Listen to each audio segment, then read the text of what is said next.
hello. What's up this afternoon, everyone? Welcome. Fine Monday to you all. It's a Monday. Good to see ya. What is up, top at Dolab, Mr. Orange? Good to see ya. Crewfix, Toxic Official Majora. Welcome. Awesome. How is everyone doing today? Hopefully, everyone had a spectacular weekend, and I am ridiculously excited to play this deck. Oh my goodness. Is this deck going to be good? I got no idea. Probably not super duper strong. Probably good enough to win some games though. But this deck looks insanely fun. You might remember in Standard a couple of years ago. Hey, what's up, King of Careflowers? How are you? B. Gridman, Houseman, welcome. Elf, welcome to the Fishbowl. Thank you so much for your subscription. Big super for you. Thank you. Winter Milan, good to see you. Pitawee. You're the best, I would say. Hey, Bennymon, how are you? Good to see you. So you might remember, in Standard, a couple of years ago, Dan Oliveira, Anita Bug, welcome, good to see you, hello. You might remember in Standard a couple of years ago, we played Emergency Powers Smothering Tithe combo, and it was ridiculous. Well, this is a historic version of the same combo. No Narset, we're not, no. We're not trying to wrath our opponent's hand. Actually, Narset does the opposite of what our deck wants. We need our opponent to draw the cards. Our opponent drawing the cards is essential to the combo, and this deck has all the spice going on. We got double visions, and we got Rowls, and we got teach by examples. We just have so much crazy stuff, so I am so excited to see what this deck's going to do, because this deck's going to do really cool things when it goes off. We can update it as we go along. There's even a second version. There's a version that someone who posted on Reddit that is a little bit different, just straight blue-white, but it has mana ties. So we got two different versions to work with, and we're going to have some fun today. Pitui, welcome to the Fishbowl. Thank you so much for your subscription. Big super for you. Thank you. I know it has been said that you can get to 100k subscribers by wearing a tank top and jumping up and down, so clearly you should take advantage. I might have to give that a try. After I get my OnlyFans going. That's it's on my to-do list. I've been busy with puppies and houses and magic, but once I get the OnlyFans fired up, then we maybe give it a shot. You need to add Mythos of Illuna to the deck. I don't know if Mythos of Illuna would be very good. I guess it's sweet with a 1,000-Year Storm, just to copy a bunch of stuff. I guess copying Smothering Tithe is interesting, too. Oh, I miss your sub again, Aracalypse. My apologies for the 19th month. Welcome to the Fishbowl. Thank you so much for your subscription. Big super for you. Thank you.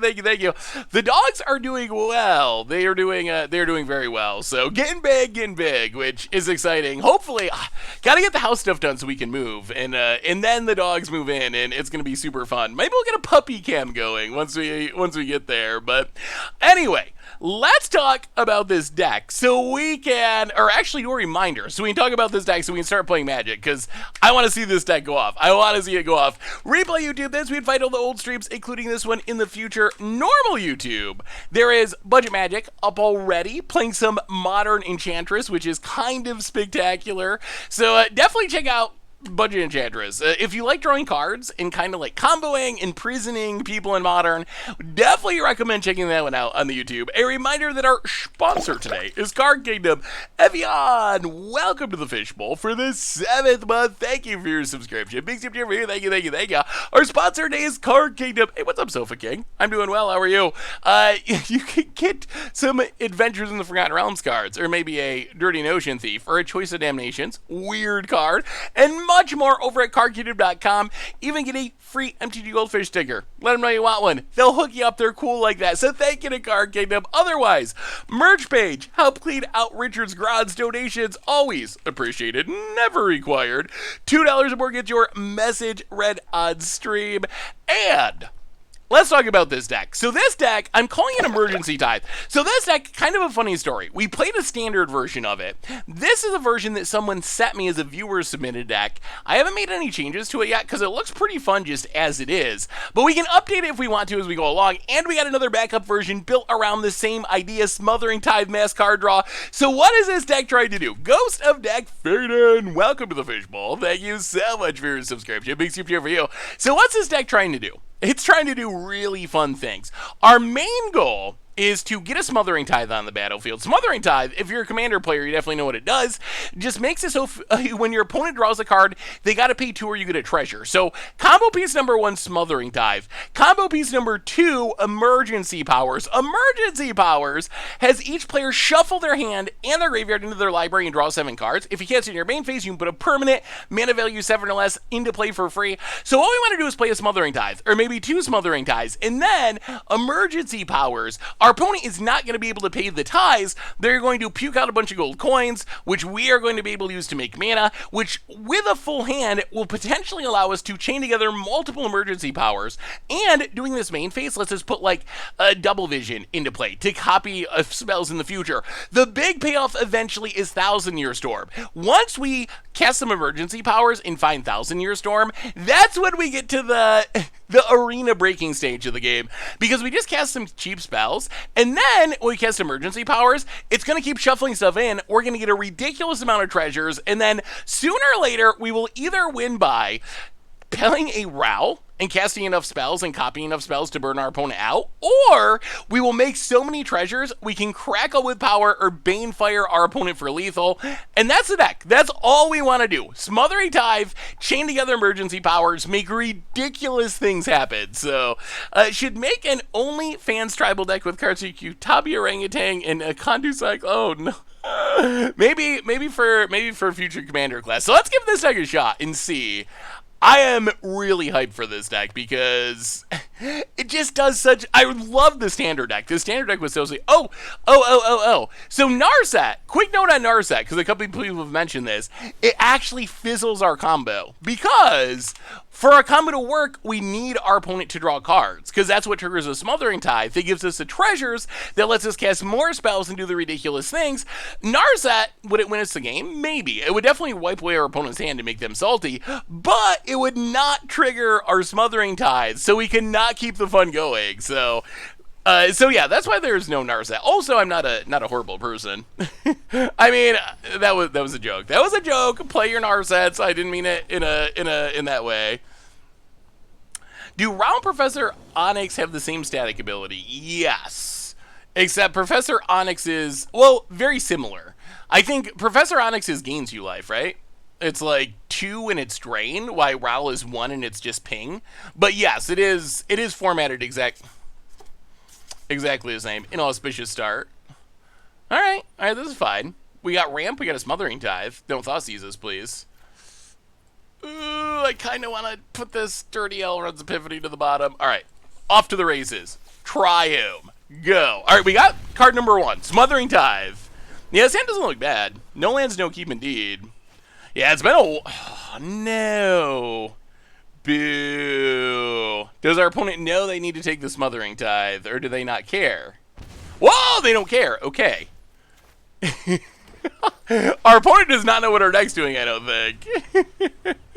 I think you will appreciate it. He built Naya, Book of Exalted Needs combo for Historic. This Spice, though, is Harmless Offering. Oh, they can't take... Okay. This is going better than I expected. We're going to get down to... Okay. We're going to get down to Smothering Tithe. I kind of cannot believe that our opponent's not taking the Smothering Tithes, but we will accept. Would you like to skip your turn, opponent, or can we get a treasure?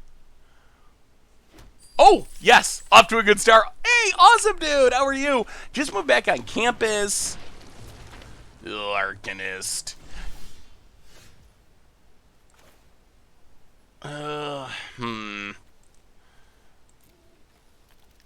You know what? Let's Smothering Tithe. If we ever draw it, we're going to go off. If we ever find... We're going to have enough mana, too. 1, 2, 3, 4, 5, 6, 7. We just draw out the Emergency Powers, and you are going to see amazing, amazing things happen. Opponent giving us treasures. Thank you very much. Come on, Emergency Powers. Opponent hits us. Thoughtseizes us. How you feeling about school, awesome dude? It's been going well. Are you looking forward to year number 2?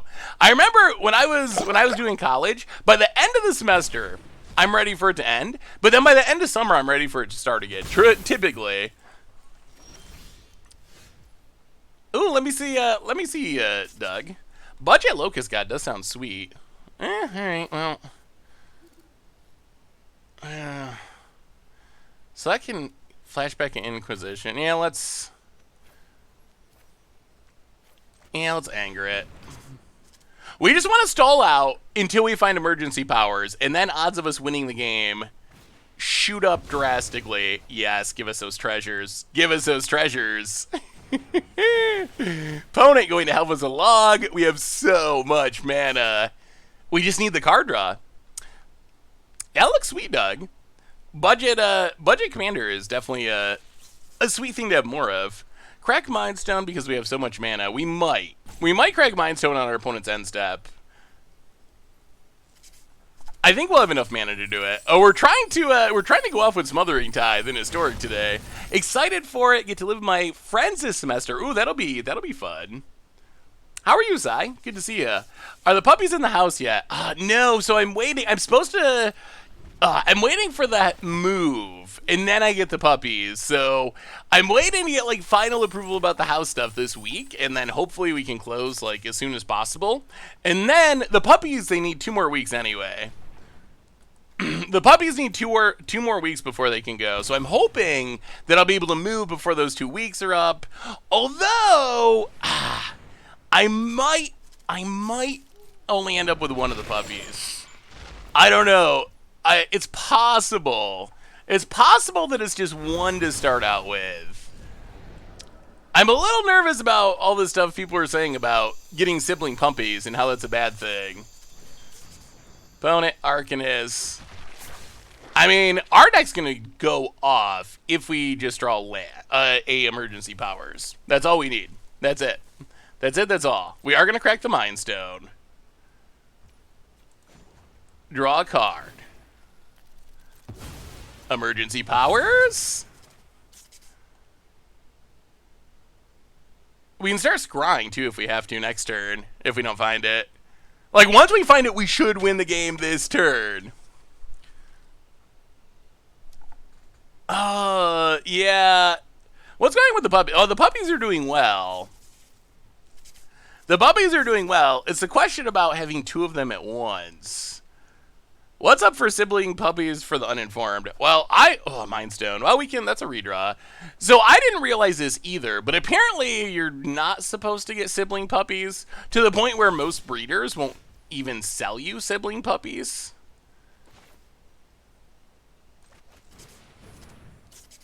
So we'll see. I'm still sorting through the details on that to try to see if it's an actual like legitimate thing to be worried about. About it. Would you like to pay the 2? No. I mean, we still have a couple more turns. Like worst case, our opponent gets back Croxa. They're gonna Thoughtseize. Take our teach. Arcanist is annoying. In general, if this is your first pet as adult, I'd say start slow with 1. If you're getting a boy and a girl, fix them because they will make more puppies. I was a vet tech for about 4 years, and that would be the only concern. Yeah, that would be necessary. They definitely have to get fixed. Yeah, opponents killing themselves way faster than they're killing us at the moment. They're gonna have to stop thought seizing, but they're gonna get back. We are getting low on time. How much mana do we have? We've only drawn 3 lands, but we have so much mana. Can we afford to scry? 1, 2, 3, 4. So we have 1, 2, 3, 4, 5, 6, 7. Oh, it's so painful. But we're running out of time, so I think we have to. Ooh, okay. Well, I mean, this is it. This is it. This is it. So 1, 2, 3, 4. Scry 2. Well, we are not wanting those. Bottom. Oh no, there's all the lads. Oh, not like this. Crackle with power.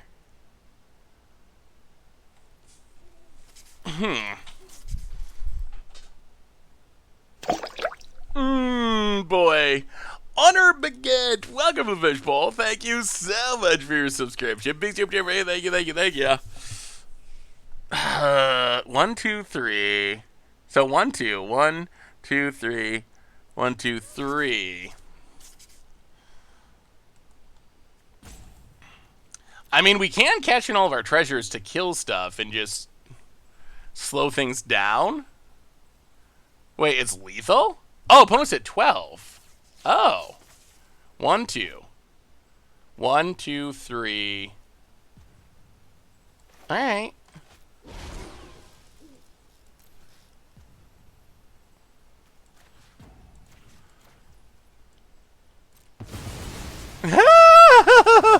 Well, that's not... Yeah, I wasn't thinking about how much our opponent thought sees themselves. That's not the fun kill. That's not the fun kill. We'll take it. We'll take it. It's a win. A win is fine. We don't mind winning. But that's not what we're trying to do. We're trying to go off spectacularly. What is a sideboard? Karndovin. Elspeth Conquered. None of these cards do anything, and there's no graveyard hate. This deck probably wants graveyard hate.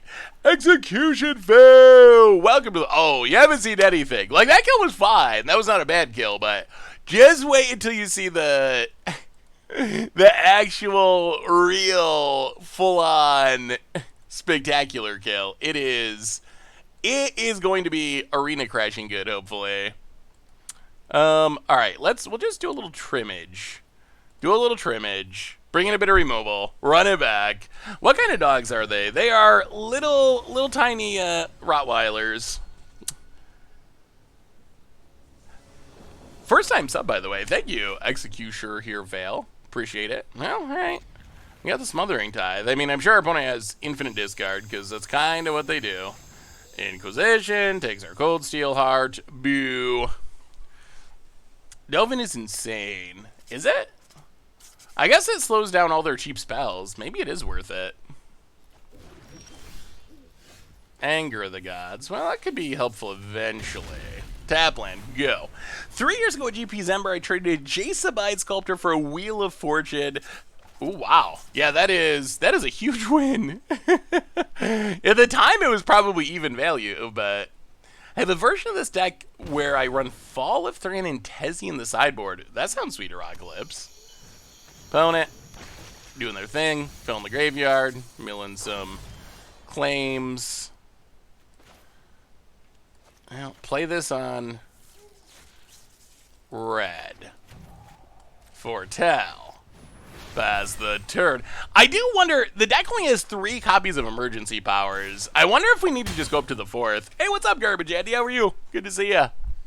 Welcome, welcome. Well, there's an emergency powers, finally. Well, Tapland. Go.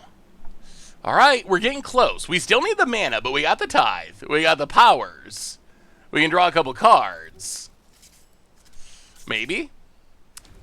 Opponent untaps. Was thinking about Saki, says, no, I miss the deck I used to play all the time. Would be interested to see what it's like with cards. Like Prismaric Command would be a good...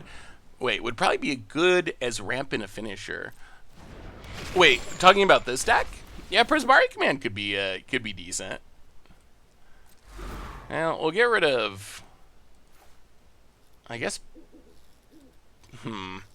Actually, probably Crackle. I mean, if things go well, we're going to shuffle everything back in anyway. Trigger on the sacks it, blah, blah, blah. Aha, yeah, we're playing the less appreciated Tithe. I mean, Mana Tithe is one of my favorites, but this deck... this deck can do really cool things. Pote it. It's a sure.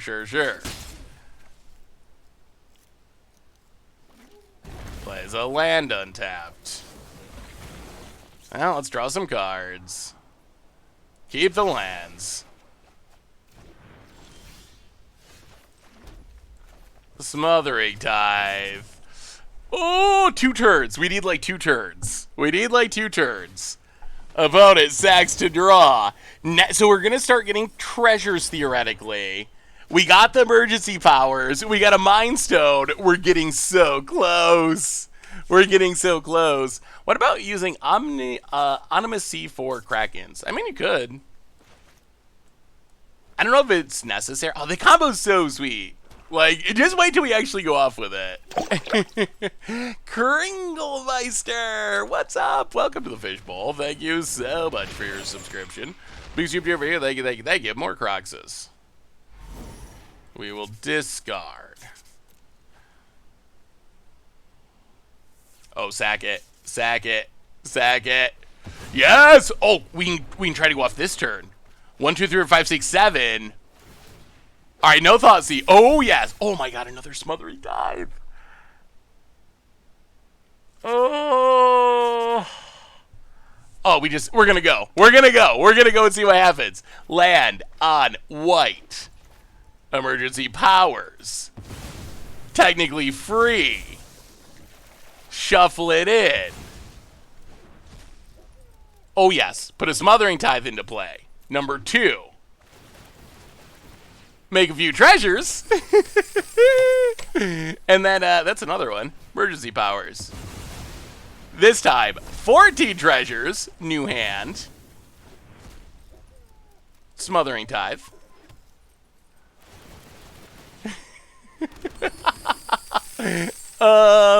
Wait, 14. So that's, wait, 5, 8, 11. I guess that's just game. 5. That's just lethal, right? That's 20. We can 20 them.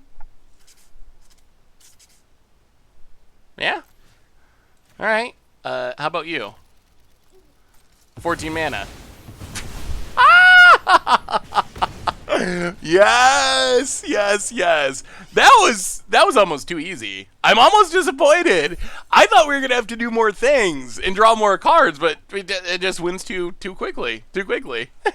I thought the name was because you had a son urge to play Tithe and didn't have much time to do it.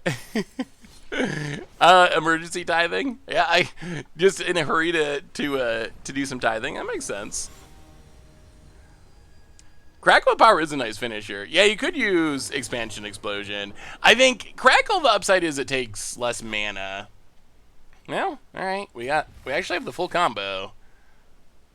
Whether or not we'll see. This hand actually looks pretty good. No thought Zizas. Currently 19-7 with Selesnya midrange and standard 2022. Ooh, or 29-7. That's kind of insane. Yeah, let's just play the tap land. Go. Yeah, I'll update. I will update the record. So, what did everyone do this weekend? Anyone do anything exciting? Sean Perori, first time sub. That's a good draw. First time sub. Welcome to the Fishbowl. Thank you so much for your subscription. Big soup for you. Thank you, thank you, thank you. Cold Steel Heart on white. Went 5-2 in a Kaladesh draft. Ooh, nice. Was sick. That's not as much fun. A new gravel bike. Wait, what's a gravel bike? Starting my PhD program. Congratulations. That's exciting. I'll play this on blue. Smothering Tithe. Battle for the 11th month. My Monday goes well. We're playing, Smothering Tithe Emergency Powers. My Monday's going very well. Ooh, got back from Vegas. I only have ever gone to Vegas for Magic Fest, and I've always had an incredibly fun time. Wow, they're paying the top. Opponent. Paying the tithe? Paying the tithe. Really? Opponent's wise to our shenanigans. Ha. What if there are 2 ties? What if there are 2 ties, opponent?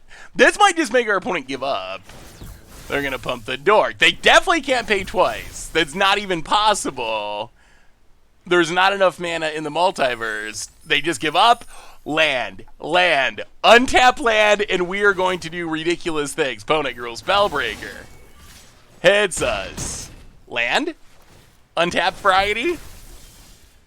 Anger of the Gods. Well, okay. 1, 2, 3, 4, 5, 6. We're 1 short. Well, in that case, having to cash in a treasure is a bit painful, but we also don't want to die. All right. No paying of the tithe, opponent. No paying. I mean, it's going to be hard for him to pay for too much because they want their... Okay. That's 7. That's 7. Are you ready for the good times? 5-1 in a draft right now. Ooh, sweet. All right, opponent. Goldspan Dragon. I mean, that's a sweet card, but is it as sweet as this turn is going to be? 1, 2, 3, 4, 5, 6. Yeah, emergency powers. Let the fun begin. Shuffle them in. Holy fizzles. Wow. Oh, that's the worst. Oh no! Oh no! A Ninja Turtle! Welcome to the Fishbowl for the that was the worst draw 7 ever. Welcome to the Fishbowl. Thank you for your subscription. Big soup cheer for you. Ooh, Golos Ramp. I mean, Golos is a really strong card. That is depressing. All right. Well, that was unfortunate. That was a night. Okay, just kidding. Broke it.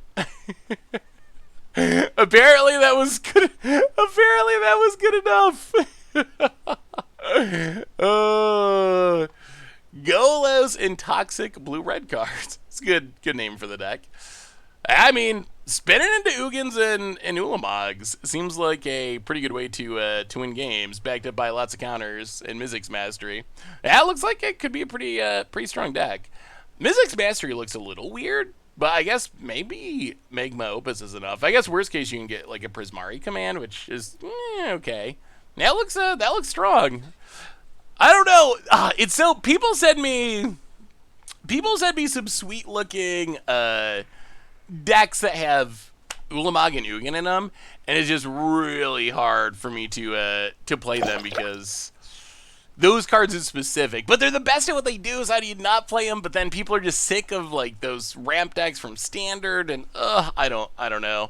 I think give it another like 6 months, and as we move further away from ramp Standard, hopefully we'll be fine. Zelslog, welcome to the Fishbowl. Thank you so much for your subscription. Big tip here for you. Hello to you as well. Do you think there will be another set with allies since Zendikar Rising didn't have them? I would be surprised. I don't think it's impossible. Yeah, I don't know if I like this sideboard. I guess so far it hasn't really mattered. I don't know if we actually changed much of anything. Let's go down a Teach by example. Go down a Ral. Go up the Tua Braids or anything like that. My guess is we will get more allies, but it'll be next time we go to Zendikar. I know.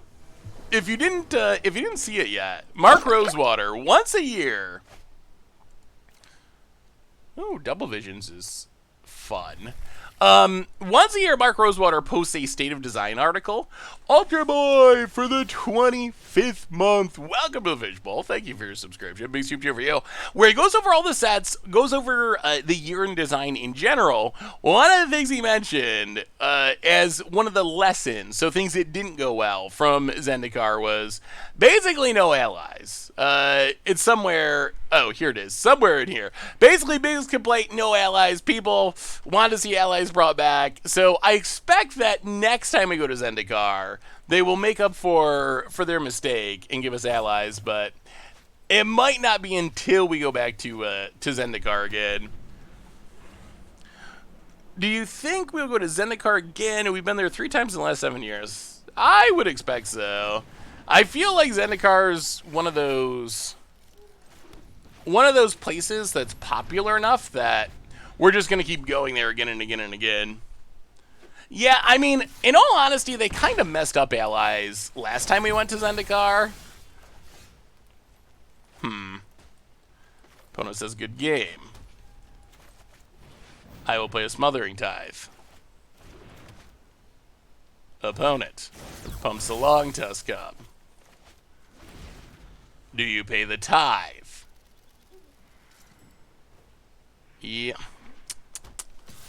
Opponent, paying the tithe.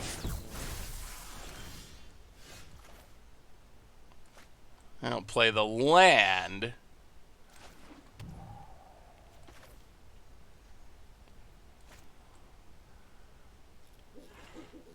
Ooh. So what's the worst thing they do here? They play the dragon, and then we get totally wrecked, but we get a treasure. 1, 2, 3, 4, 5, 6. Wait, 1, 2, 3, 4, 5, 6. So if they play the dragon, we get a treasure and we combo. Alright. Sure. Double vision. Double vision! Go! Opponent pumps! Oh, if we get to go off with double vision too, do you pay the 1?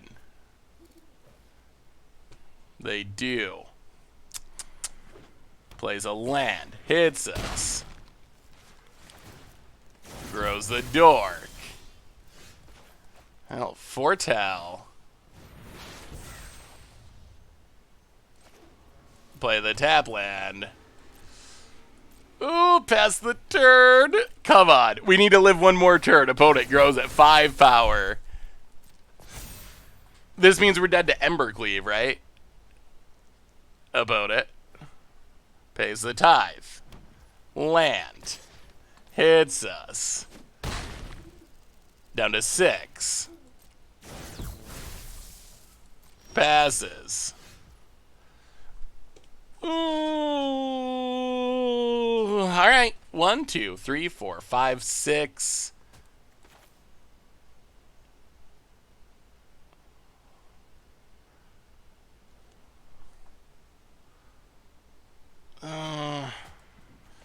Yeah, Epiphany's less fun, but Epiphany. And scoop. I don't think this opponent's going to let us do fun things.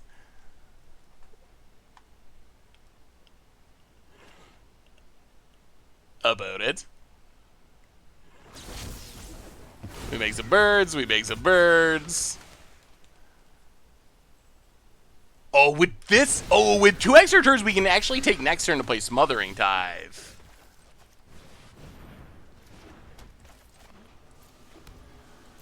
Do a little bird smackdown. And then here comes the big one. Here comes the big one. Untap. Oh, this turn's going to be so spectacular. Yep. Emergency powers. X2 with 2 smother. That's, oh! It was gonna be so big. It was gonna be so big. Oh, how do we win? Usually we win with a crackle with power, or a Banefire, or a Row. We have a few other. Oh, that was gonna be such a sweet turn. Do we want? I kind of feel like we want the last. So do we need teach by examples? Probably. What is the idea of teach by example in this deck? Preach Master, welcome to the fishbowl. Thank you so much for your subscription. Big super cheer for you. Thank you, thank you, thank you. Like, why do we have teach by example? Is it doing anything that's relevant? I guess it's even more copying. I kind of want to, let's try this. 1, 2, 3. Also, why are we playing a split, I guess, meddling mage? We have a weird split on Ras. 1, 2, 3, 4. So many Ras. We're good against creature decks, I guess. And then we add emergency powers, number 4. We add Prismari Command. And we add Mind Stone. And then the sideboard is also a little strange. Dovin's Veto, Ashiok, Paladin class. Not sure what Paladin class is doing. Not 100% sure on Karn. I guess we want stuff that is good against control because we have so much aggro stuff in the main deck mostly. What's the best anti-control card we can play? I feel like we definitely need Graveyard Hate. Although we might mill ourselves. How about Leyline? We could also bring in Leyline. We could bring in White Leyline for discard. That could be worth it. Leyline, Leyline, Leyline. Leyline. Yeah, Teferi's banned, though. Well, like, what's the best way to make us... Let us be able to resolve our spells, I think is the main question. Maybe it's just the counters we have. Maybe we can play a Pacted Negation.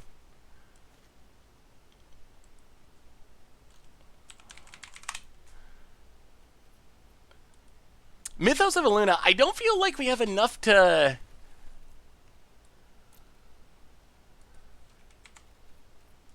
I don't feel like we have enough things to copy. Like, I'm not sure we have enough things to copy to make it worth it. Yeah, Paladin class is only 1 mana, though, right? Like, it's a 1-mana tax? That doesn't seem that great. Runestone. Wait, what does Runestone do?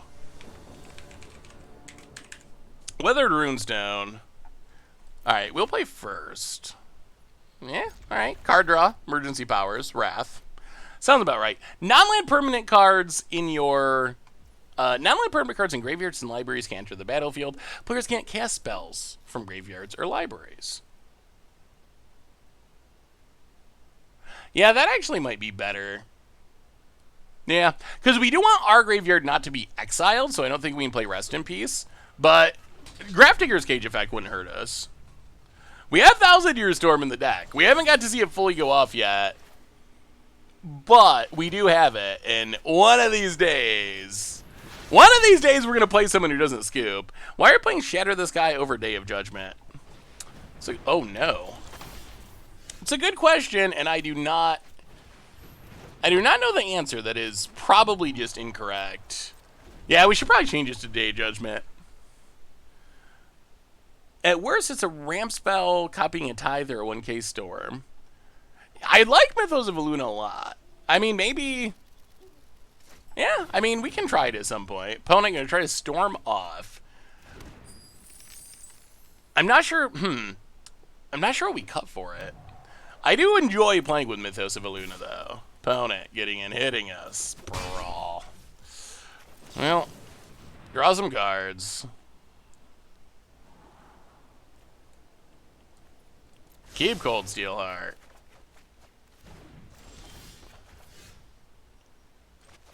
Play the Cold Steelheart on red. Plays on blue. Go. We just need the Smothering Tithe. But set that we make them draw with Shatter the Sky, we get a treasure. I mean, maybe that's the idea, is to try to get a treasure out of it. I don't know if that's worth it, but that is a reason. That is not completely ridiculous. Opponent.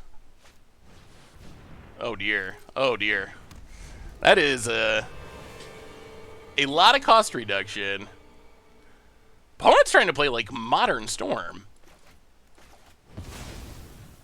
Sees the spoils. Makes a mana, makes a treasure. About it hits us. Well, draw and discard, make a treasure. Prismari Command seems sweet for this deck. Would Goldspan Dragon to double treasure mana help? Ooh, they're Smothering Tithe too. Yes, although I'm not sure that it's necessary. But I mean, double mana is never bad. 1, 2, 3, 4, 5, 6, 7, 8. I play this on white. Shatter the Sky. Smothering Tithe. Okay. Your go. Would you like to pay the 2? Episode for the 10th month. Welcome to the Fishbowl. Thank you so much for your subscription. Big tip to you. Thank you. Oh yeah, the Neoform Affinity deck was super sweet. That was a super fun deck. Vote it. Going to continue to give us treasures. We're out treasuring our opponent, and they're the treasure deck. Plays a land. Tap out. Tap out.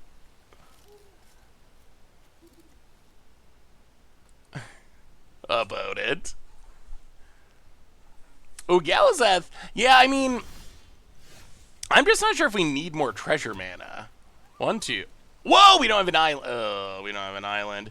1, 2, 3, 4, 5, 6, 7, 8, 9, 10.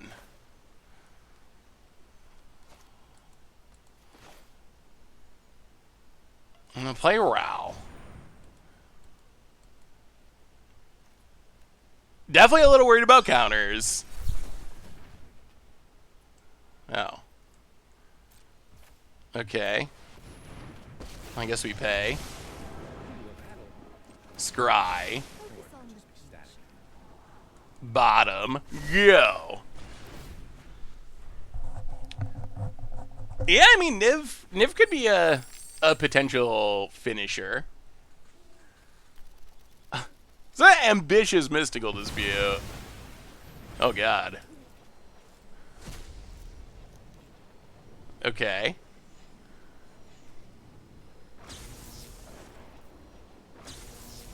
Yeah, yeah. Sure. Yeah. Yeah.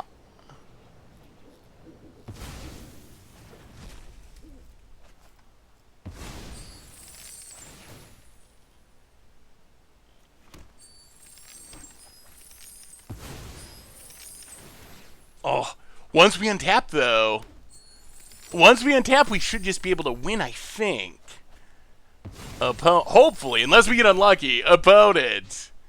Treasures all around. Refuels. To the bottom. Alright. Many treasures.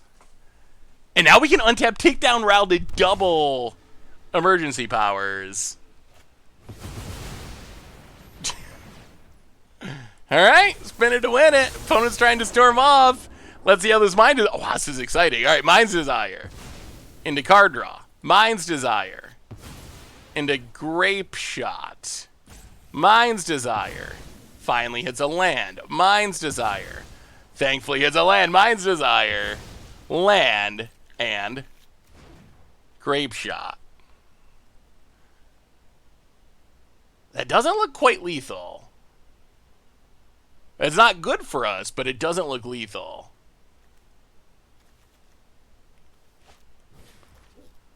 They get 2 treasures. Up the storm count.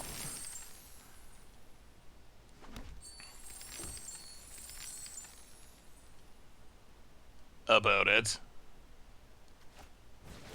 Grape Shot.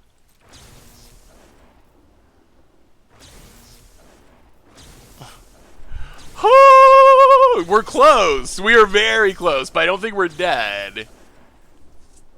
Opponent hits us for a bunch. Very slowly. Why is Grape Shot so slow?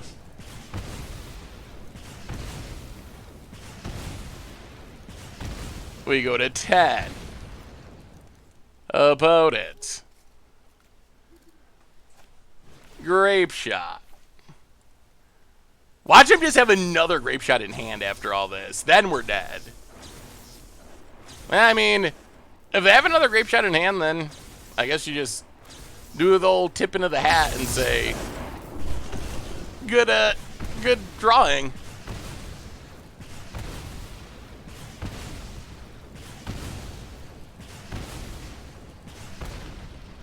We go to 1.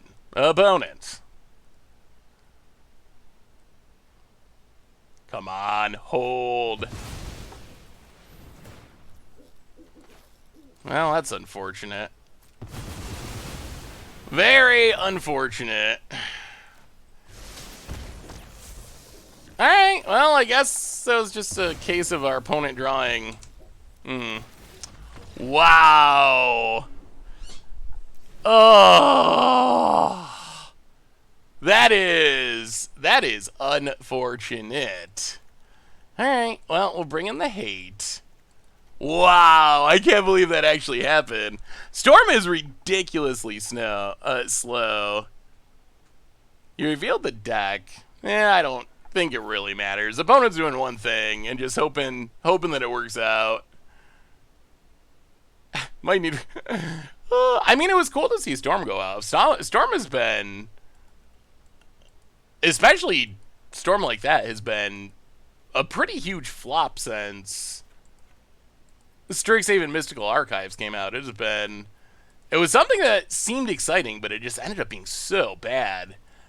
But so it's actually kind of cool to see it go off. I mean, it's unfortunate that we didn't get to win because it went off, but it was kind of cool to see Storm do its thing. Mostly disappointing because we just needed one more turn. Like, our opponent had to literally spin into triple Grape Shot. Like that, they needed to get, I would say, pretty lucky. They needed to spin into triple Grape Shot or they were dead. It occurred to me today that Dubious Challenge is in Historic.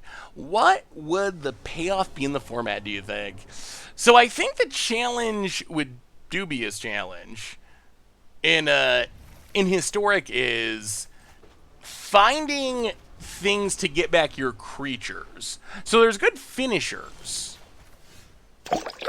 There's good finishers like, you know, Ulamog is a pretty good finisher or whatever. But how do you break the symmetry of it? I'm not sure. Hey, what's up, Kimberly girl? Good to see ya.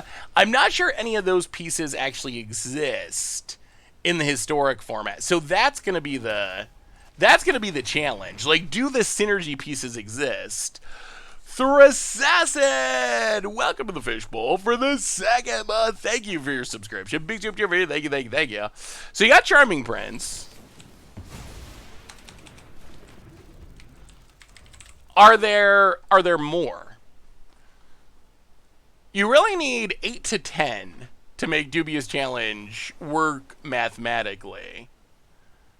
Is there a backup Charming Prince? I don't think Yarian only blinks your stuff, right?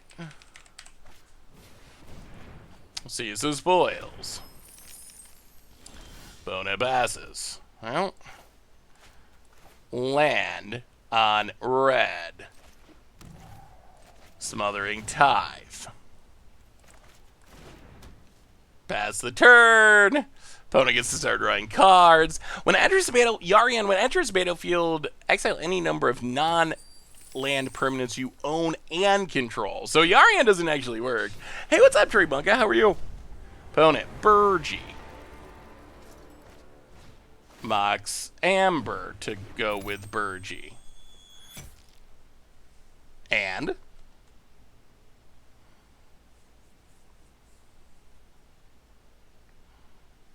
yeah, we can actually kill the Burgee. Opponent. Brawl to go with Burgee. And an opt. Leaves it on top.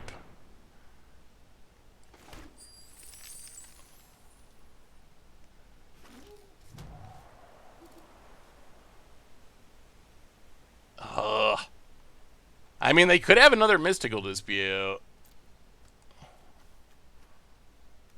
Otherwise, I mean, if they don't have Mystical Dispute, we're set up to go off. About it. They can't go off with Ingus here, right? They don't have the mana. Oh, I guess with Burgee they could.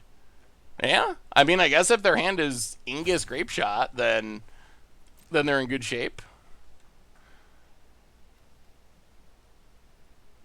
Huh.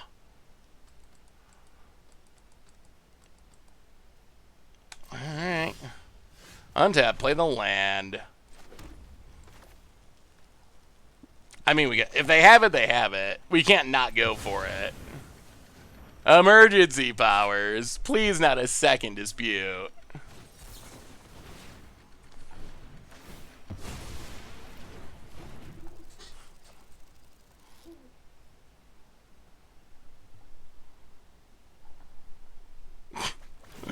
Oh, about it. About it, about it, about it. Well, that's super unfortunate. Ooh, opponent. Opponent's in everything they need this match for sure. Here's a white-green +1/+1 counter deck for standard 2022 I just made. Ooh, let me see Toxic Official. Yeah, that looks sweet. I mean, I think white-green counters is a cool archetype. Got a lot of cool fun ofs. Yeah. I mean, green-white aggro's pretty strong. Opponent's going to Into the Royal their own Mox Amber. Yup. Replay Mox Amber. Make a mana. So it seems like our opponent's just trying to cast a Mind's Desire and get lucky, most likely. Well, let's see. So far, opponent's been high rolling. Let's see if they continue high rolling. Mind's Desire. 3 total copies. They better not. Mind's Desire. Baral. Not helpful. Mind's Desire. Narset. Brutal. Mind's Desire. Grinning Ingus. Infinite. Okay. Well, the high roll store plan is actually pretty insane. I currently play Birch Ingus, Monument, Oxstorm, and Historic, but damn it if I don't want to build this blue-red version. Yeah, I mean, it's worked out here for our opponent for sure. It's cool to see Mind Desire see play. I do feel like our opponent is kind of high-rolled through this entire match, like, pretty severely, or they would have lost both games, but trying to build a Yawgmoth Seasoned Pyromancer for future Historic. Ooh. Yawgmoth and Seasoned Pyromancer are 2 of the cards I'm most excited to play with, for sure. Why do I have to keep clicking OK to literally everything? Opponent learns about the Legend rule. They hit another Mind's Desire. Alright, well, I mean, yeah, opponent. Narset found another Mind's Desire. They go infinite. Sure. Well, that was cool to see a traditional Storm style deck go off. My least favorite card in MH2 is Magus of the Bridge. Magus of the Bridge is one of my least favorite cards Wizards has ever made. Like, literally ever made. It's a travesty. It is a travesty.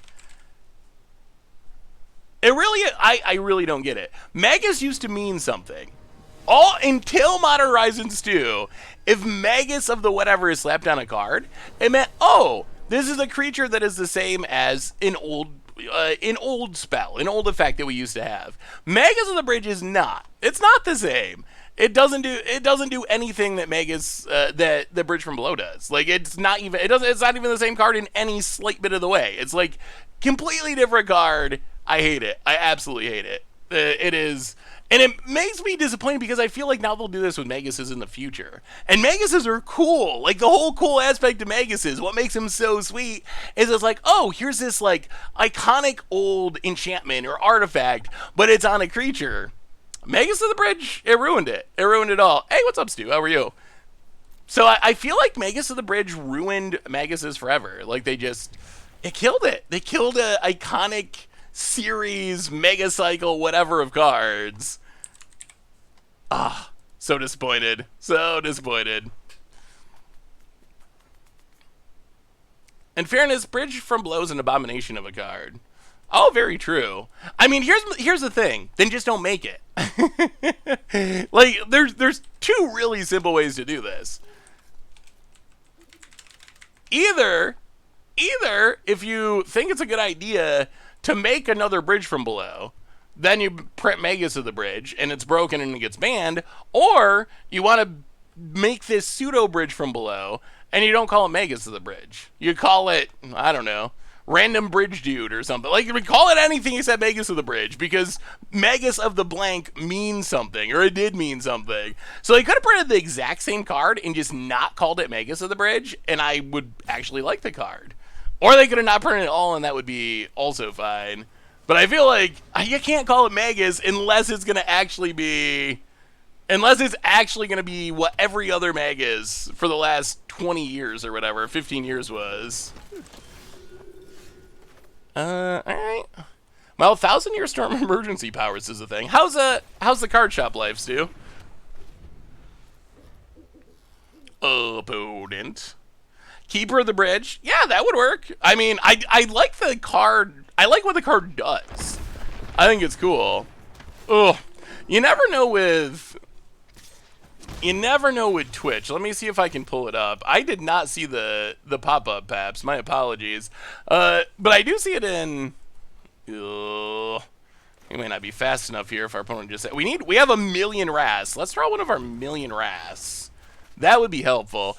Paps for the 21st month. Welcome back to the Fishbowl. Thank you for your subscription. Big super for you. It's been a long, way too long since I've got a stream. Just finished a job training program. Ooh, exciting. Now looking for a real job now that I'm done with college. That's awesome, Paps. What are you doing job-wise? Like, what was your job training for? Anything interesting? Opponent hits a 17.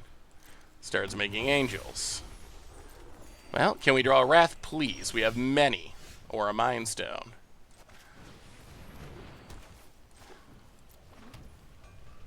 Yeah, this might not be fast enough. 1, 2, 3, 4, 5, 6. We have emergency powers for days. But we are getting brutally beaten down. We don't have a Smothering Tithe. And our opponent's just... Soul Sister's ideal curve. Historic Brawl is 100 cards now. They changed it. I think Flesh and Blood is the next WoW versus. Actually, no. We were just talking about. Is that good or bad, Stu? Does that mean it's going to be massively successful or a flop? Oh, that's awesome, Paps. We record the podcast right before the stream, and our fish mail question was actually about Flesh and Blood. Oh, okay, so it's gonna, those are, see, I don't really know the WoW card game. I mean, I guess I assumed it had to be a flop because I didn't know what it was, but Mind Stone. Yeah, we're dead, right? I don't even think we do any, we just didn't draw a Wrath. There's nothing we can emergency powers into that matters. I'm not even sure we cast it.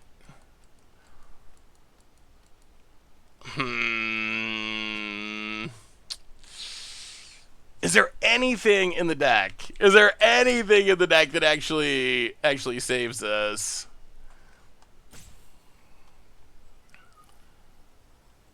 I mean, nothing we can put into play. Well, alright. Yeah, I mean, I guess that's all we can do. More Nada lands. And... Well... no Wraths in the top of the deck. A few months ago, you guys did a podcast, seemed happy with the D&D set was powered down, but now Innistrad looks pretty bonkers. Are we just going to have the ridiculous power fluxes in standard sets forever now? I don't know. I mean, I would say with Innistrad, I would not... I'm trying to not judge it yet because we're super, super early. It's definitely very risky to judge the power level of a set based on seeing 6 cards. I will say Mark Rosewasser's article that we talked about earlier a little bit, that also mentioned Eldraine being one of the biggest complaints. And of course, Mark said, oh, it's not really my deal. Like, I don't do that. That's not my... Sand has a Wrath, but it's pretty horrible. Sand has a million Wraths, but it cannot cast them. Like, ever. Well, I guess this has... a card or two that will be remaining in our hand. Yeah. All right, I guess. I mean, I think that the power levels of the cards we saw were obviously very high compared to old versions of them. Like, at the same time, some of them, like, a strictly better shock is still a shock. Like, a strictly better shock doesn't mean the card's going to be modern playable or anything. And it actually, in all honesty, probably doesn't change the power level of decks that much. Like, if your shock is a little bit better, that's nice, but that doesn't really... so let's see, this is going to go on red. We need white. So put this on white, put this on red. But, like, shock being a little bit better doesn't really break anything. Or, like, the better Doomblade. That's a really powerful card that I think is going to see play at least back to, like, Pioneer. But I don't think, like, Doomblade getting a bit of an upgrade, that's not going to break the format or anything. So I think that's the good news, is even though those cards are really strong, most of them seem strong in a way that isn't going to break things. It's a shock that you scry one, it doesn't draw you an extra 3/4 with upside. Yeah, I mean, Bone Crusher is whole next level. I mean, Mark Rosewater mentioning in his article that Eldraine is widely considered to be a problem with Standard, I think was a good thing. Like, Wizards knows that will... Oh, jeez. Okay, one more mana. So we're going to Coco. Alright, we're going to pass. Opponent's going to Coco. Wow, just a Youthful Valkyrie. That's good. We still need the Smothering Tithe. I mean, I'm excited for it. Does this deck run Narset? No, Narset actually fizzles what the deck is trying to do. The deck needs the opponent to draw cards to work off of the emergency powers. Because we're trying to use it to... Okay. We're trying to use it to trigger... Oh, jeez. Oh, now we don't have the white. Really? Are we going to lose because of this?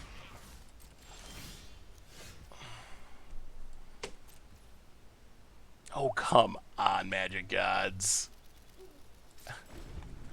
Come on. Oh, no. They sniped our white source and we're going to die with 2 Wraths in hand. Skyclave Apparition. Goes after the Mind Stone. Well, we better hit white mana or else. Crack. Oh, okay. That's white mana. Not dead yet. We're not dead yet. Opponent hits us down to 8. Untap land.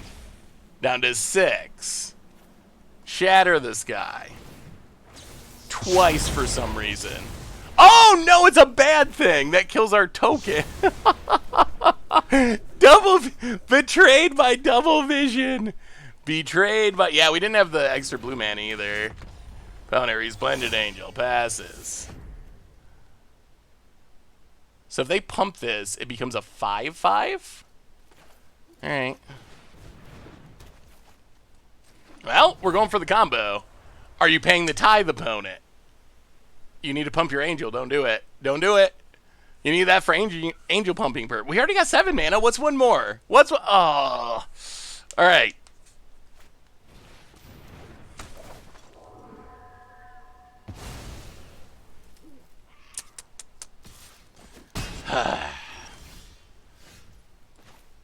Well, okay.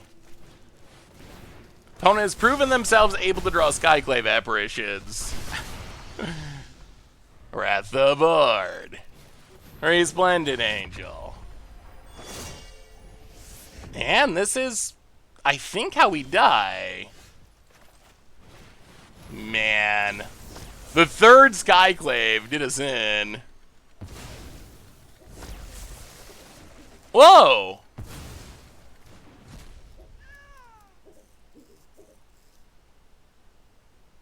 Yeah, dead. Ugh. Why shatter this guy over Day of Judgment? Be a good question for the person that initially built the deck. My guess is the thinking is if you force your opponent to draw a card, it triggers your Smothering Tithe. Although I would assume that that is not worth it. Okay, so we'll switch to Day of Judgment over the shatter of this guy. I think we need more filtering. We need more filtering. I think maybe we want more Prismari commands. I don't know if we need... How many Wraths is this playing? 1, 2, 3, 4, 5, 6, 7, 8, 9 Wraths in the main deck. I feel like Wraths but ways to draw cards is probably going to be better than just playing a million Wraths. Like, is Storm's Wrath worth it? That doesn't even kill everything.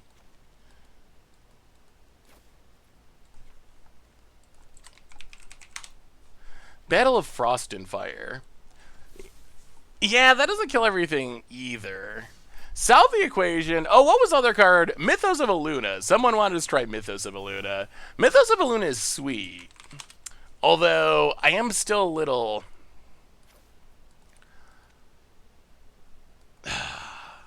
Well, we'll see. We'll give it a shot. I like... Mythos of Aluna is a really sweet card. I am a little skeptical of how good it'll be in this deck.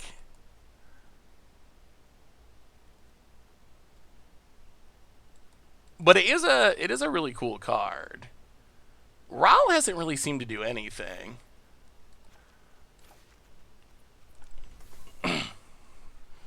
Battle of Frost and Fire to put in off emergency powers.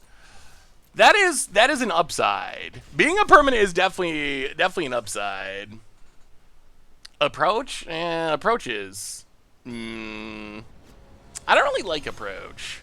I don't know. Is Approach cool again? I always have a hard time with cards that were hated in Standard. Figuring out how long it takes until there are cards that people want to see played again. Oh boy. Well, it could be Elementals. There's a chance. Either that or it's most likely just a pile of fairies. Follow the Thran. What is fall? Oh, the idea being to follow the Thran and then make your opponent shuffle all their graveyard in? That is funny. Don't you lose all your lands too, though?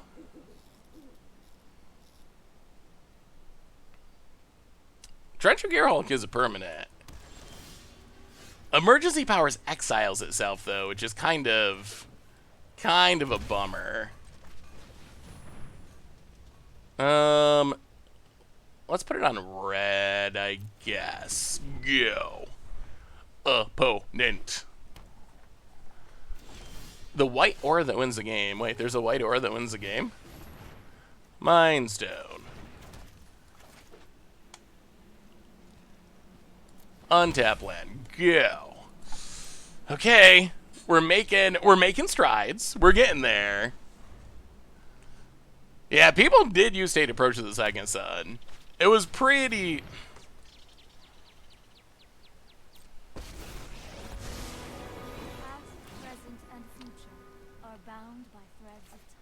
Can this deck even... Oh, this might just be game. Can our deck even kill a Narset? Maybe that's why it's playing Storm's Wrath, because we're just drawing dead to Narset. Oh my god, 2 Narsets.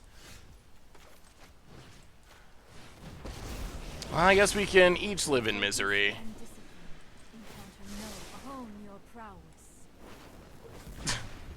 Go. Oh no. Overwhelming Splendor against Golo's Brawl decks is so funny. Opponent manages to kill our Narset. Takes down.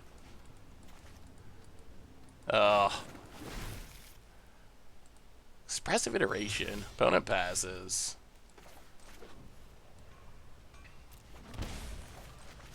Double Vision. Opponent.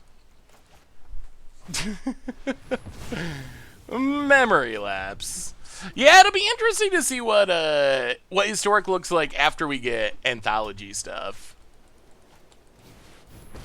And next game. The Magma Opus builds never ran Brainstorm. Do they really?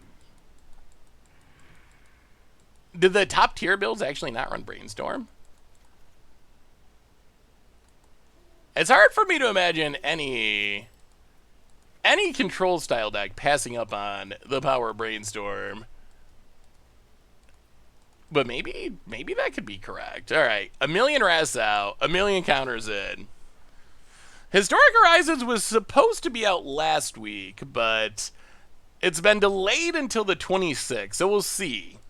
Assuming they actually release it on time, well, on the new time, then a couple of weeks.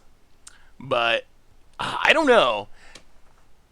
That's one of the things that makes me nervous with this is I cannot think of a time where Wizards has. Why not play a Braid against Narset? She's not a artifact. I mean, it doesn't do anything to Narset, does it? It makes me a little nervous because I can't think of a time when Wizards has missed release dates. I guess there was a couple of things during the pandemic where it was like supply was low.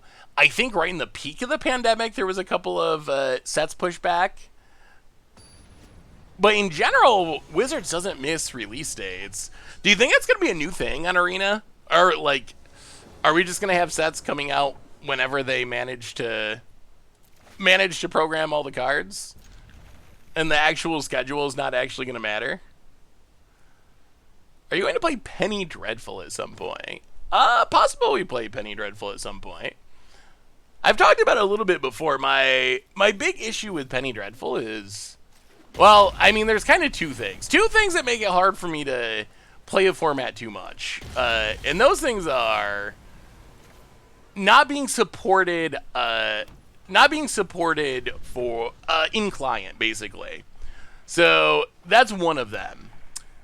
And then the other one is not being supported in the client for deck building is kind of number two. Like having... So that's kind of the challenge with Penny Dreadful. Like... So, if I want to play Penny Dreadful... So, if I want to play Modern, I just jump onto Magic Online, click a couple buttons, build a deck, click another couple buttons, join a league or join a whatever and play. When it comes to, like, Penny Dreadful and, like, Highlander, in other formats that I think sound legitimately interesting... The challenge is you gotta like go to Scryfall and pull up a list of 5,000 cards and try to use that to build a deck, which Scryfall is amazing, but I'm much more comfortable building decks on Magic Online. And then you need to find like find a Discord and find someone in the Discord who wants to play and then ask them to challenge you. And then after that match, you got to do it again. So I really wish they would do more permanent support of some of those formats, I think. Hey, what's up, Stone Rain? Good to see you. I'm doing well. We're trying to combo off with Smothering Tithe Emergency Powers. Our opponent's hardcore Jeskai control deck is not making it easy, though. Could a standard 2022 tab be added to the site to submit decks and track the meta? Well, maybe, although... I think that's like standard 2022 is going to be ending in a couple of weeks now anyway. So I wonder if it's too late for it. But yeah, that would be a possibility. I can mention it to Richard and see what he says. I think it would be something that would be much more likely if we had thought of it like when it first came out and realized that the format was going to be popular. But now as we get closer to rotation, I wonder if it's worth it for like a couple of weeks or whatever. I guess maybe, what, is it 3 weeks? I think they pushed back the release date to Innistrad too, it looks like. About it. Passing. Discarding. I'll play a Mind Stone. Pass the turn. Do you want to pay the tithe? I mean, Smothering Tithe is kind of good against control. Just getting down Tithe to make extra mana every turn is actually pretty effective. Narset. None of that. Narset is an issue. Opponent. Passes.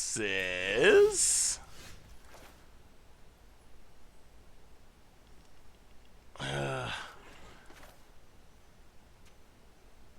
play a Smothering Tithe. Pass the turn. Oh, can we resolve a big card draw spell through the counters? That is the question. Innistrad was originally supposed to release on Arena on September 8th. And now it's a week after that, like September 16th. Huh. Teferi, eh? Sure. Draws a card. We get some treasure. I mean, we got the mana. We're so close. Opponent. We just got to get our opponent to tap out or draw some counters. Crag the Mind Stone. Draw land.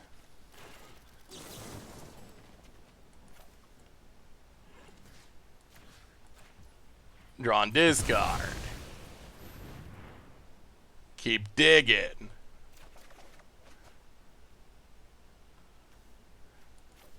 Discard.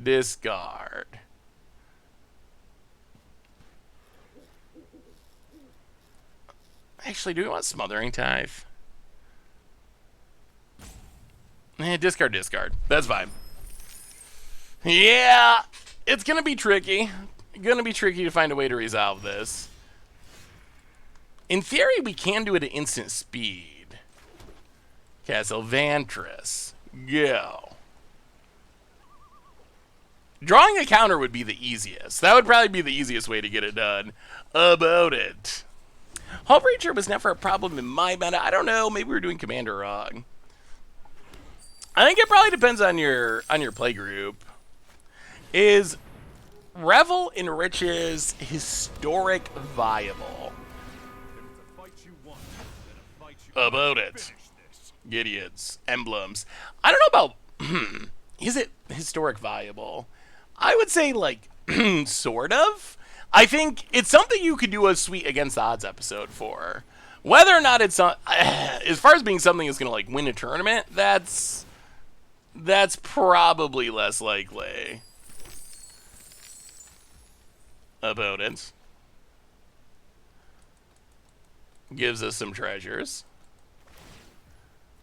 Well, we'll scry.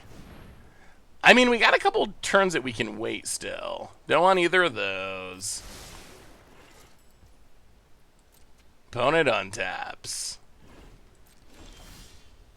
Okay, there's a veto. 1, 2, 3, 4, 5, 6. I'll play the den, pass the turn.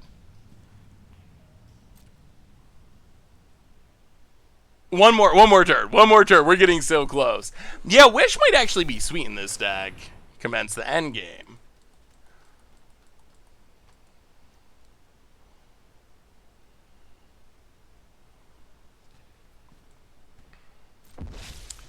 All right. Well, next turn we're going for it, like it or not, because if we don't go for it, we're gonna die. The secret GP playmat. Yeah, what was what was the deal with the secret GP thing? It just ended up basically flopping, right? There was like no one there, and there was like no prize pool. It's much better if we can main phase emergency powers. Both of our finishers are sorcery speed. So while we can make a big board full of stuff, that might be a reason to play Expansion Explosion over some of the other burn spells, because we can make a big board full of dorks, of treasures, but we can't actually win the game very well at instant speed. Opponent's gonna Teferi.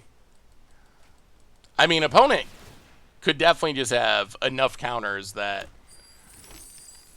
even with 2 emergency powers, they're just going to counter every single one of them. Like, they're the control deck with 8 cards in hand. Opponent helixes us. Well, scry. Alright. The battle will be fought. We will see. Opponent has a lot of mana and a lot of cards in hand. Emergency powers. Opponent. Please don't counter it. Just die. Dovin's veto. Emergency powers. Opponent.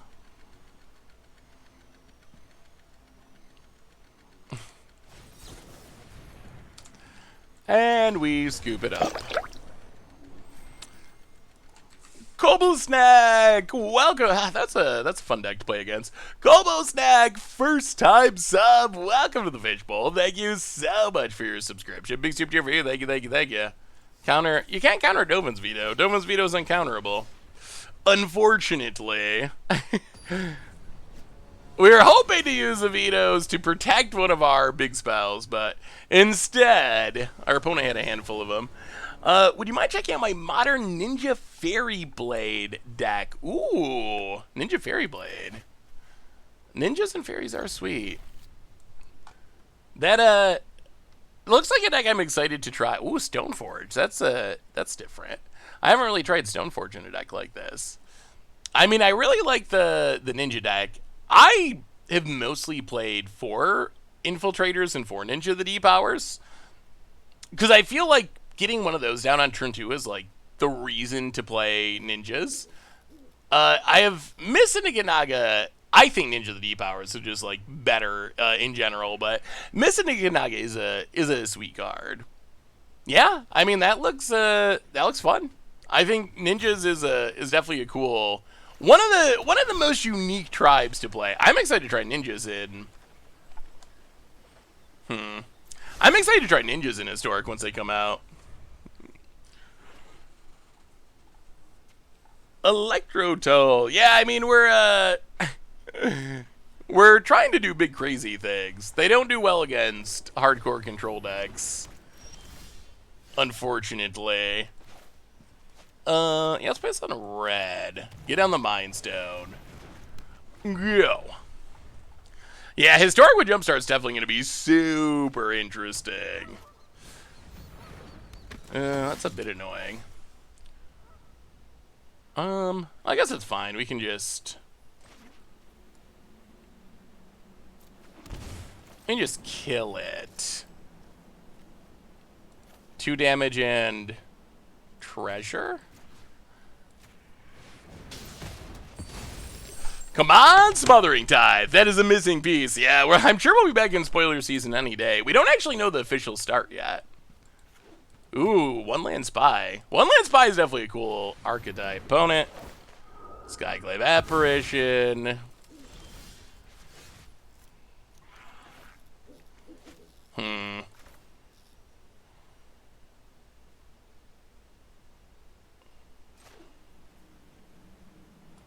Well, yeah.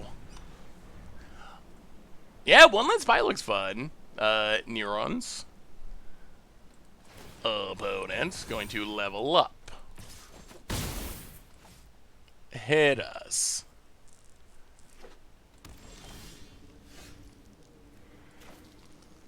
Well, yeah, I guess we gotta do this. Kill this guy, Glaive. Go. What do you think on the impact of new sets on the arena economy? I don't know how I'm supposed to keep up with all these new cards. For me, Historic is unaffordable. Is unaffordable with the release of Historic Horizons. Yeah, that is a concern. It is a really hard to get set or expensive set, basically.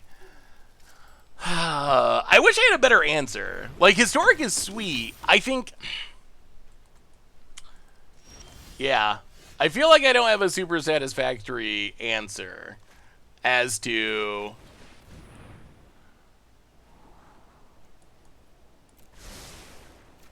as to what you can do about that. Like, I want people to be able to play the format, because Historic is a really fun format, and you need to have an eternal, non-rotating format on Arena, but what is the answer? The answer is for Wizards to be more generous, I think.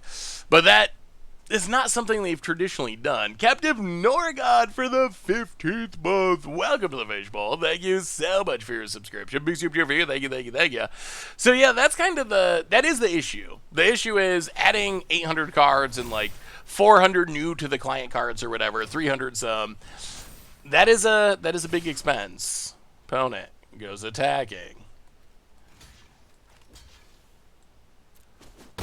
Hits us down to 9.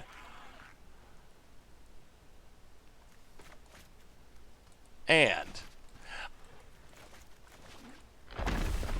untap land Selfless Savior.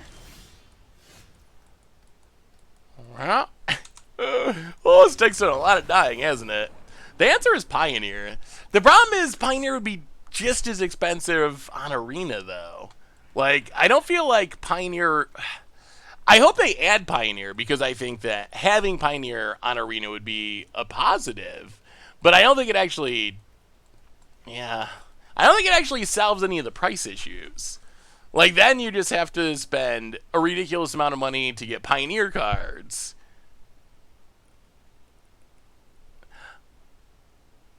What's the competitive situation of Magic right now? Roughly non-existent. There's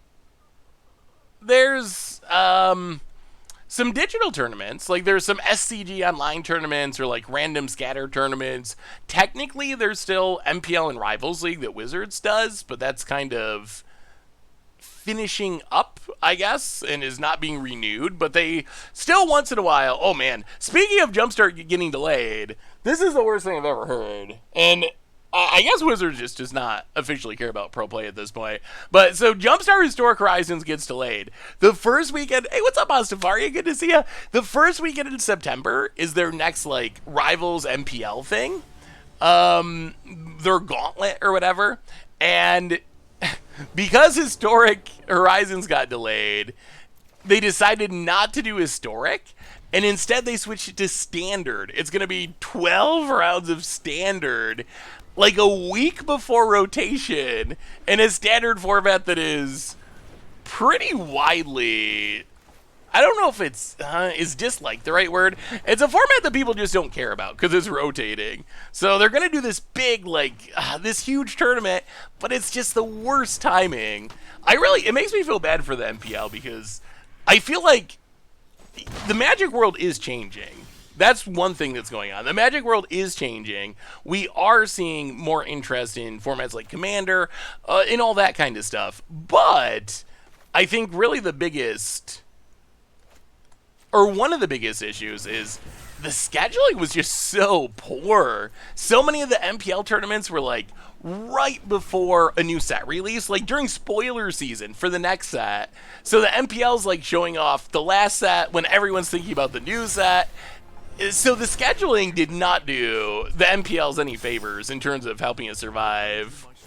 At this point, Seth, you are the only thing that keeps me interested in Magic anymore. Well, I will take that as a compliment, Jonathan. So hopefully it'll be enough to keep you interested. Because Magic is an amazing game. And the good news is... Man, we're getting just like super, super owned. We might try the other version of this deck. Because so far we've... The disappointing part about this deck is when we do cool things, our opponents scoop before we get to actually finish doing the cool things. And when we don't do cool things, we just get run over by either an aggro deck where we don't draw enough wraths, or a deck that's just playing 40 counters. So that's kind of the disappointing part, is even when we do the cool thing, we're not being able to see the end result of it. I never expected there would be a time when the keg was more influential in Magic than LSV and PVDDRs of the world. Yeah, I mean, I think that's the world we live in, Shivam. I mean, I think that, honestly, in a lot of ways, like, I love watching. I've never tried to be a professional Magic player. I've never ground ground, PTQs to try to qualify for things. That's just not something that's ever interested me.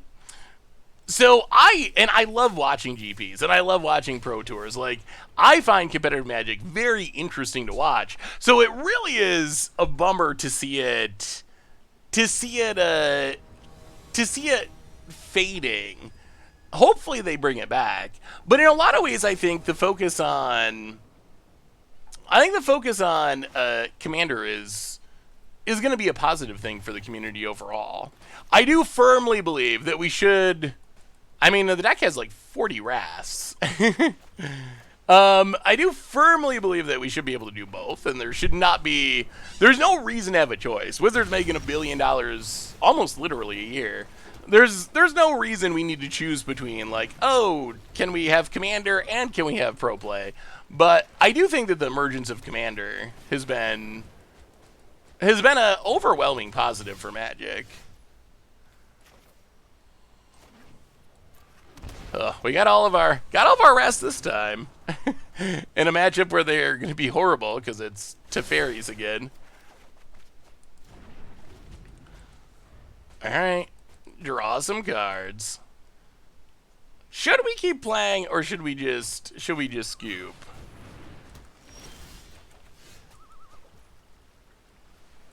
Oh, opponent is trying to play our deck. I see.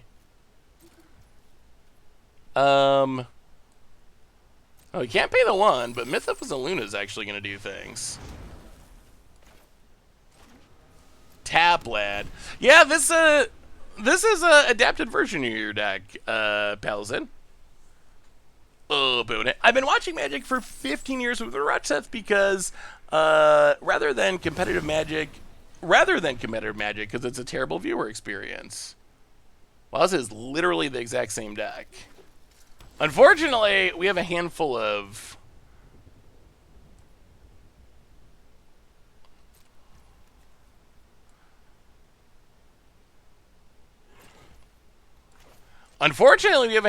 dead cards, which is definitely not ideal.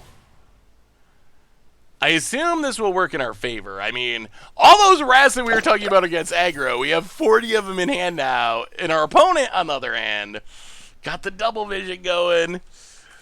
Proxix Matter Masty, welcome to the Fishbowl. Thank you so much for your subscription. Big super cheer for you. Thank you. Opponent, Bowl the Multiverse, going to draw a ridiculous number of cards. Wow, that's a lot of treasures for us. I mean, we can just emergency power and see what happens. 2 to the top. We get a bunch of treasure. Wow, there's going to be treasures flying all over. This is going to get wild. This is going to get real wild. Hey, good to have you, Poker Master. Yeah, this is going to be interesting. Untap land, Mindstone. I mean, we're going to do it. We got the double Smothering Tithe, so we're definitely going to be the one that does it. 1, 2. I think we can pay for this one. Alright, well, here goes nothing. Will Arena survive? Emergency powers. 3 Smothering Tithes on the battlefield. Many cards have been drawn. We will put it doesn't even matter, Cold Steel Heart into play on blue. Treasure Party.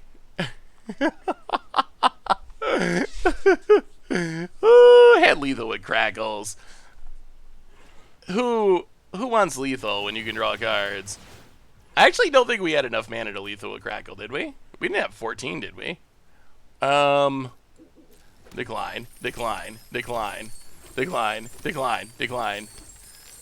Alright. Many treasures for everyone. New hands for everyone. We drew into another emergency powers. About it. Oh, maybe we did. Honestly, I probably would emergency powers anyway. Number 2.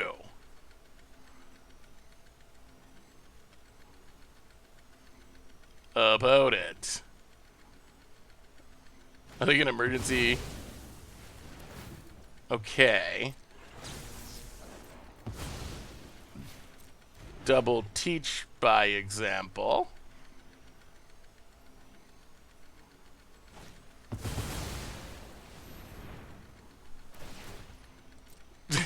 Okay. I have no idea what's going on here. Yeah, Arena is not going to have a good time with this. Opponent is going to... Wow, they cast it before this trigger even resolved, didn't they? Well, we will accept the treasures. Oh, this is so ridiculous. Yes, you can resolve that now. Okay. What's our opponent looking for? I don't think we can get decked out because emergency powers keep shuffling stuff back in. And I don't think they have like mill spells or anything. Hopefully we just keep chaining stuff together and we end up winning the game from this. Oh, this is going to be ridiculous.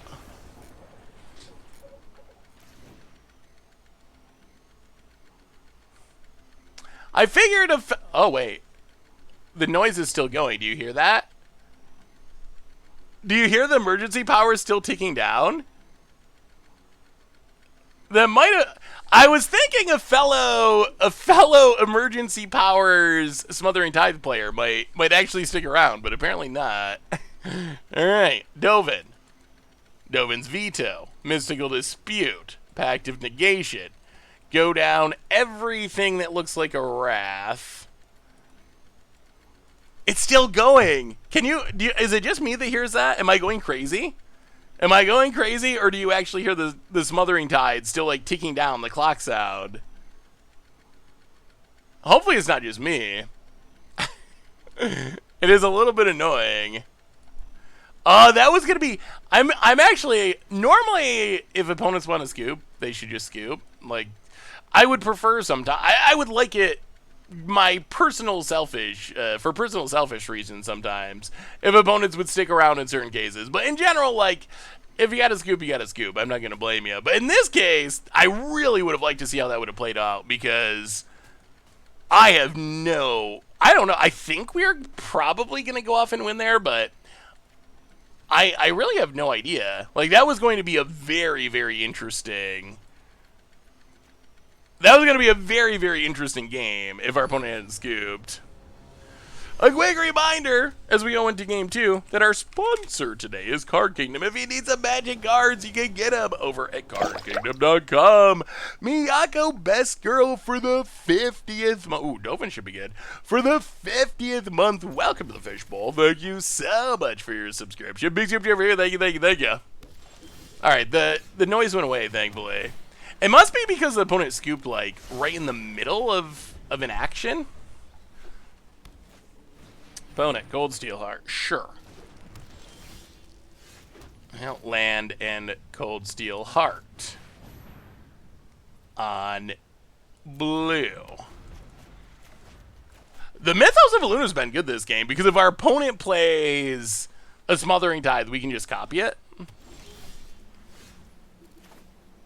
Copy it twice, perhaps. Untap land. Mind Stone.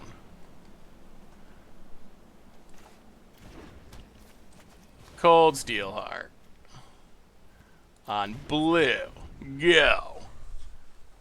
Why not play a Braid against Smothering Tithe? Still not an artifact. Still no. I can't believe my memory would lie to me. I feel like a Braid can counter everything. Yeah, it's not quite that good. I mean, it's not bad, but, well, let's dove in. Not quite that powerful, good old Braid. You know how we can break Arena with this one? If we get down a... Got another one?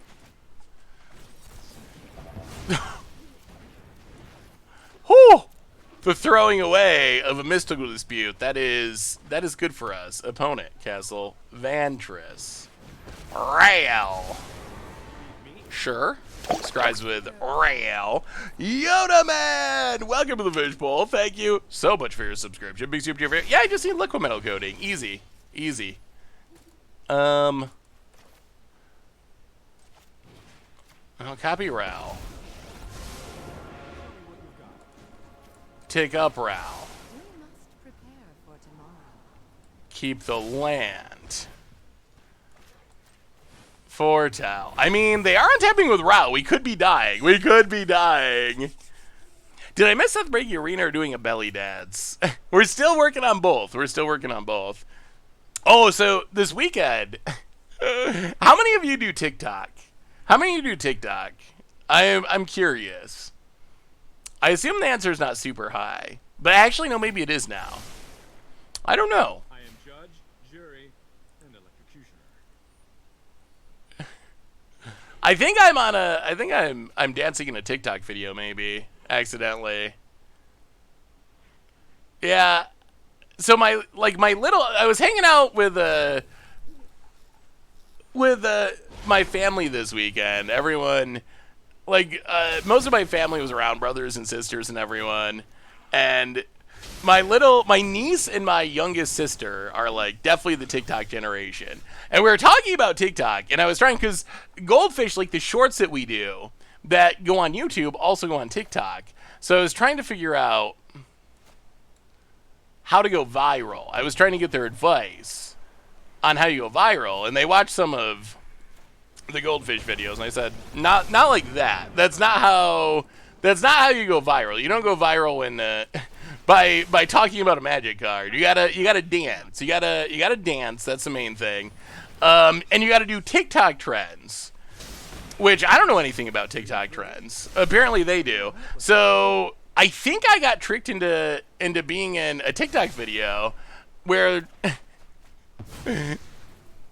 or a TikTok trend that they were making, where my little sister, she said, all right, she put her arm out, and she said, all right, you gotta like dunk your head under it back and forth like this. And I said, oh, okay, like sure. So I did that, back and forth underneath the arm. And then she said, all right, now you gotta do it with your eyes closed.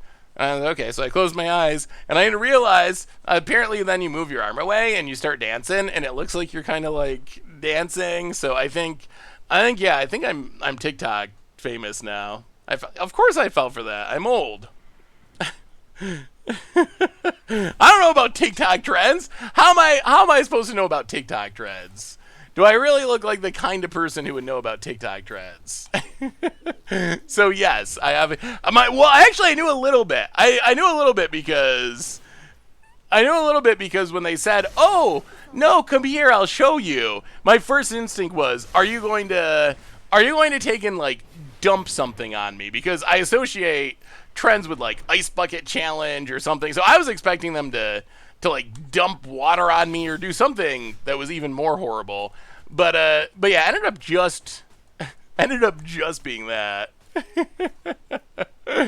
Oh, I'll have to see if I can find the video. But I think my little niece is supposed to be my TikTok trend manager now. She said when there's a trend, she said you just gotta do it for magic. I really don't understand TikTok. Apparently there's this probably doesn't even make sense. It's probably like I'm talking gibberish if you don't do TikTok, because it's kind of gibberish to me. But apparently I don't get it. I don't get the content aspect of it. I don't know. It's just I must be too old because I don't get the content aspect of it.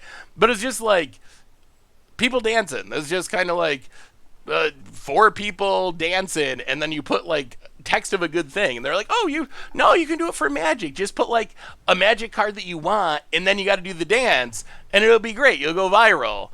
And I was like, I don't know about this whole just dance thing.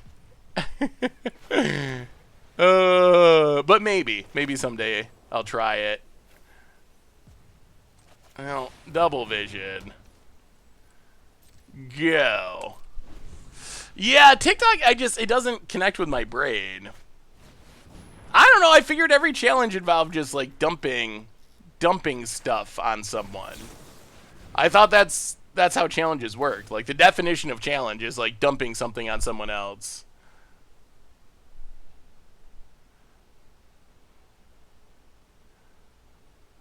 Double vision pack seems a little risky. But countering the Smothering Tithe is decent. That's gonna leave a mark.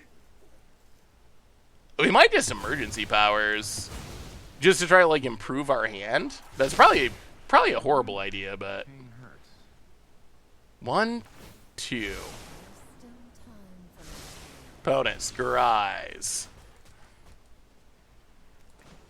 Ugh. Ooh, if we emergency powers, it also is going to improve our opponent's hand. 1, 2. 1, 2, 3. 1, 2, 3. So this is going to deal 5 times 2 damage. Oh, I think this works. Ral. Take it down. It's easy. Quantum particles, blah, blah, blah, and you die. Crackle X2.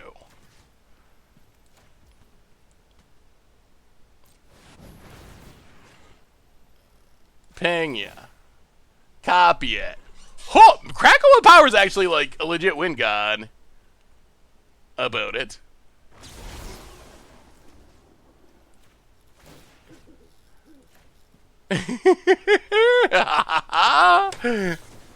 Opponent's gonna veto. I don't actually think this saves our opponent, though. I don't think this matters.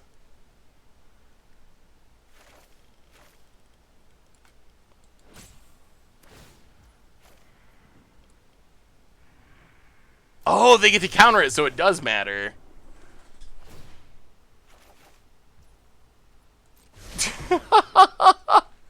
What a ridiculous match.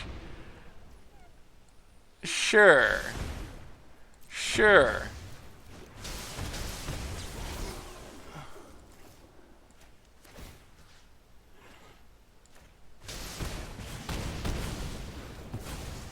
Mistakes were made. Alright, we're live. We're live. Arouse alive. About it.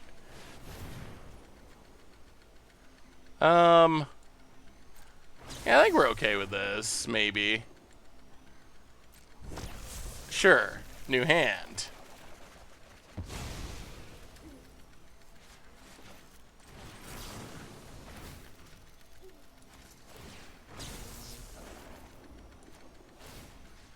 Ping ya, ping ya.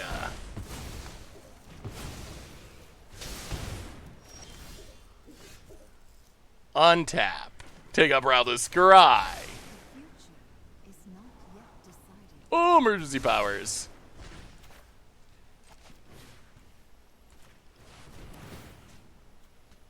Ping ya. Make some double visions. Ping ya.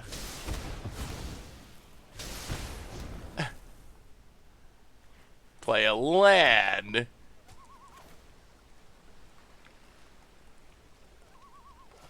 Oh, we just gotta win, don't we? Alright. Alright, we'll win.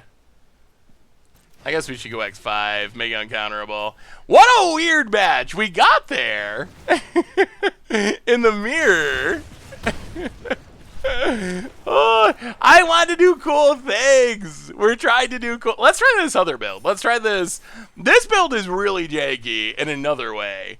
This build, this is a blue-white build. Have we got to play VRAN yet? I haven't. They still haven't added him to Magic Online. It's so hard. It's so hard to play the new commanders when they don't add them to Magic Online. Hopefully they do. All right, so this version, this is another version. It's kind of doing similar things, except it's got a couple of key differences. It's trying to use commit to memory instead of emergency powers, and it's playing Secret Rendezvous. This might actually be a deck that makes Secret Rendezvous good. It's also got Monk Class, which we haven't played yet. It's got Teferi's Protection, for some reason they haven't figured out. It can get an emergency powers from the sideboard with Fae of Wishes, which can also get all kinds of different things, including Approach to the Second Sun that other people were asking about. So let's try this weird blue-white Secret Rendezvous Teferi's Protection Mana Tithe deck that's essentially trying to do the same thing. It's essentially trying to do the same thing as the last one. I love it. Import the deck from Goldfish. Go play games. Mirror match against Saffron Olive. Yeah, what are the... I was like, man, this is the exact same list. How is someone else playing this exact same list? That's absolutely hilarious. The win condition is getting something from the sideboard with Fae of Wishes. Ooh. Yeah, I guess we got a mulligan. Yeah, we got a Mana Tithe.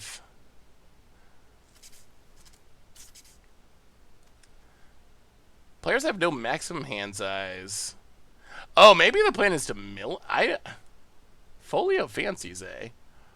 Now, we might regret putting that to the bottom and keeping Folio Fancies, but we're going to try it. We're going to give it a go. Gilded Goose, Hong Kong. Sure. Planes go. Yeah, Monk class is interesting. I don't know if it's good. Opponent gets an Innkeeper.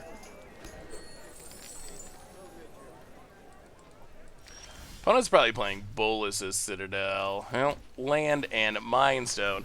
I will say, in general, you shouldn't play Mana Tithe indexed with blue mana. Because people play around counters indexed with blue mana. So in general, I'm pretty skeptical of that being worth it, but it is Mana Tithe, and it is sweet. Yeah, no one expects it unless you're a blue deck. Then sadly, people sometimes do. Let's Folio. Scryland. To the bottom. Go. Folio Fancies.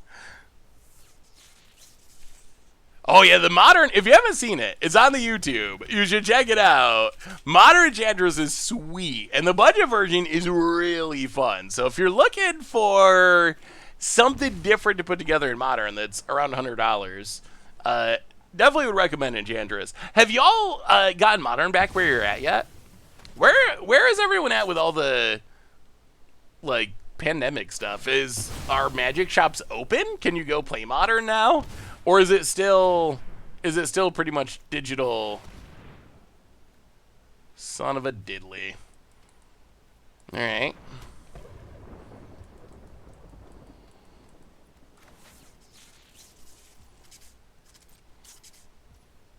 Opponent passing.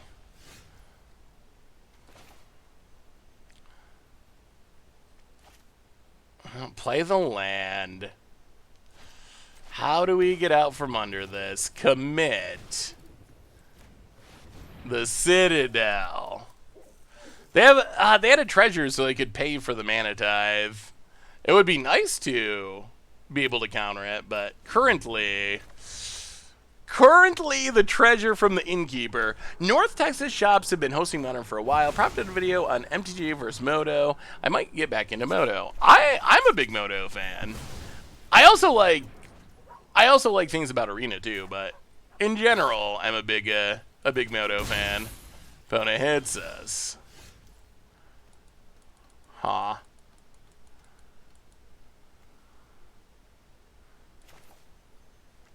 How bad is this plan? Probably pretty bad, but we're gonna do it.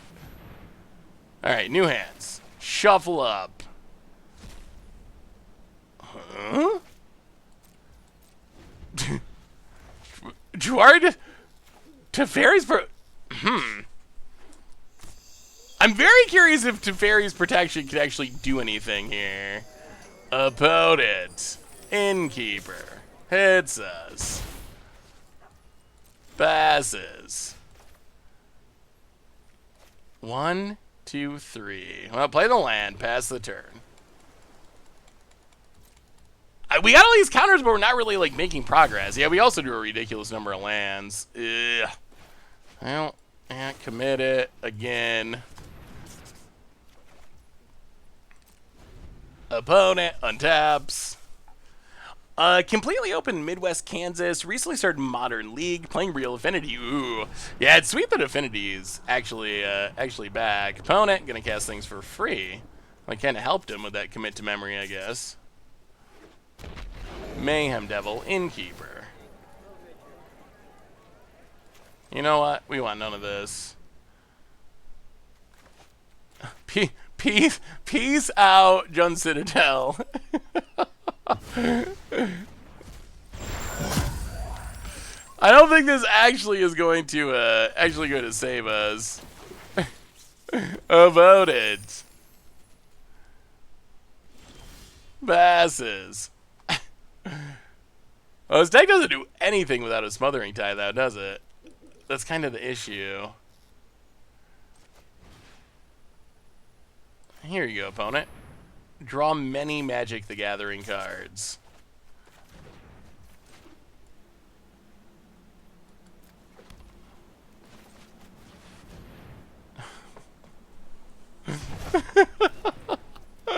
Alright, your go.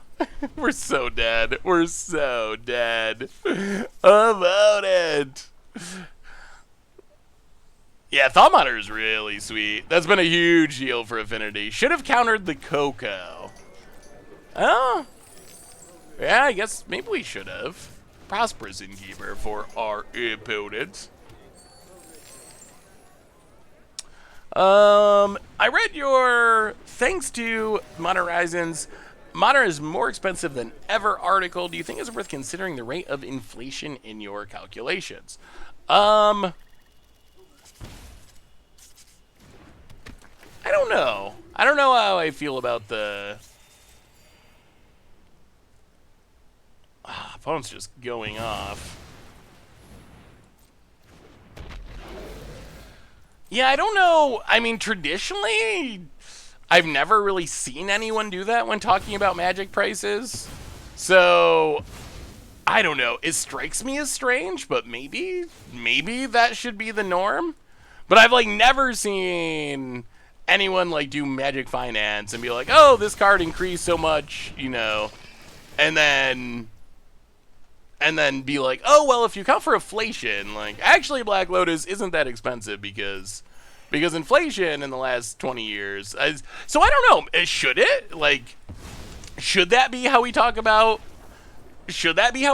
Magic Finance? I don't know.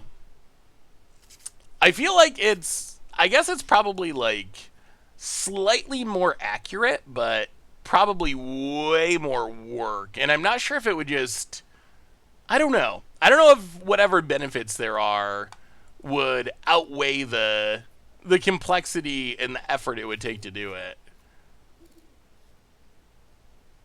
Huh. Yeah, I don't know.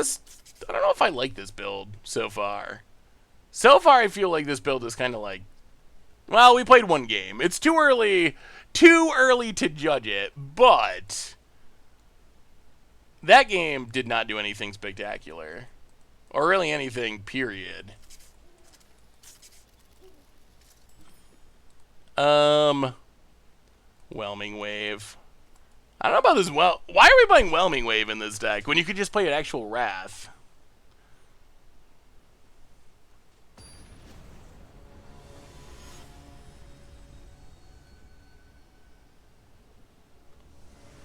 I feel like inflation is less likely to be relevant on individual cards, but valuable for cost of format level. Yeah, I guess that could be. Well, we'll see. We got a Wrath, I guess, is something. So, yeah. Huh. Mindstone, go. Opponent plays a Painter.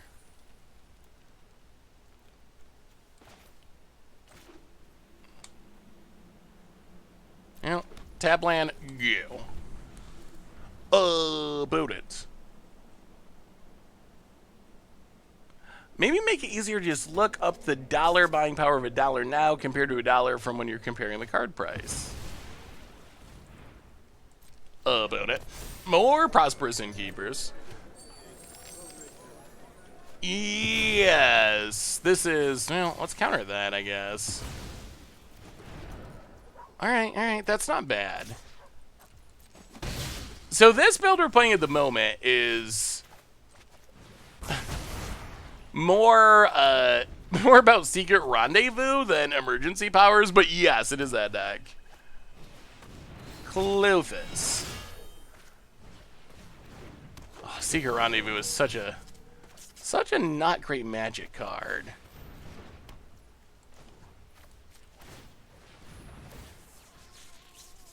Oh, bounce. Clothis. Pass the turn. So if we exile this all the way up, beginning your upkeep, exile top card to your library. For as long as it remains exiled, it has you can cast it for as long as you have cast another spell this turn. I mean, the card advantage is nice. Ooh, we can't even, like, cast the Secret Rendezvous unless we find Smothering Tithe. Then we might be able to. Using your numbers from the article, the average cost of a deck in 2017 would adjust to $10.95.93 in 2021 after adjusting for inflation. Opponent.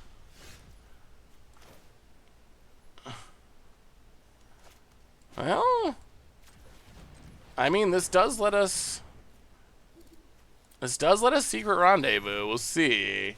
This also refills our opponent's hand, though. And it only makes 3 mana. And they're all... Oh, alright. We're going back to the other build. This is... Okay. Once we die here, we're going to go back to the other build. I think I've already given up on this one. Secret Rendezvous is as bad as we thought. Maybe even worse than we thought.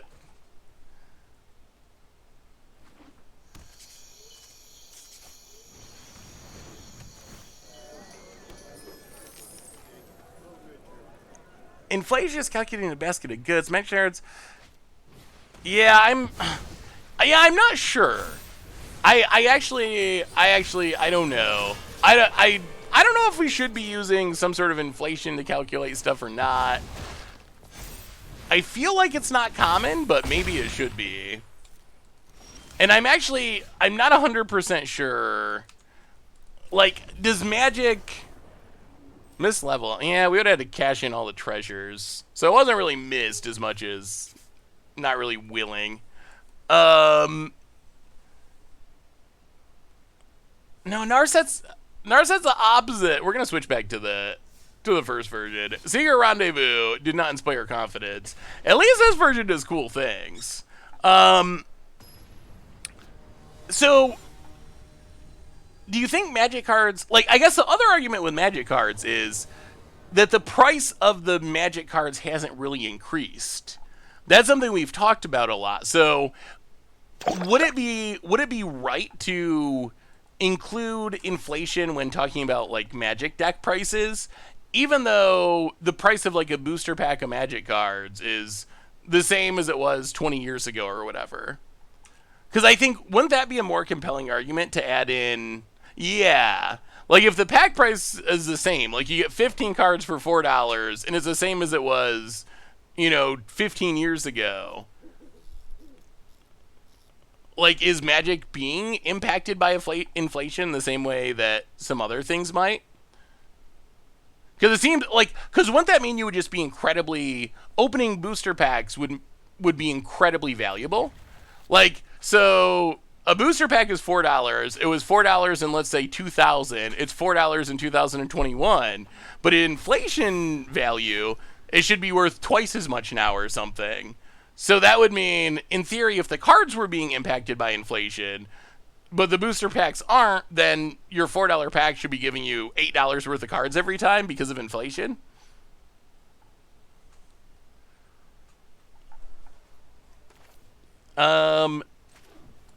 Sacred Foundry. Yeah, Modern Horizons was a set that was relatively expensive. Hey, what's up, Squirrely? How are you? Good to have you. Yeah, I actually don't know. Like, does the fact that the booster price pack is the same and has been for a long time, how does that play into... Yeah, I am not a real economist. I know about Magic card prices, a reasonable amount, but as far as being a true economist, definitely not.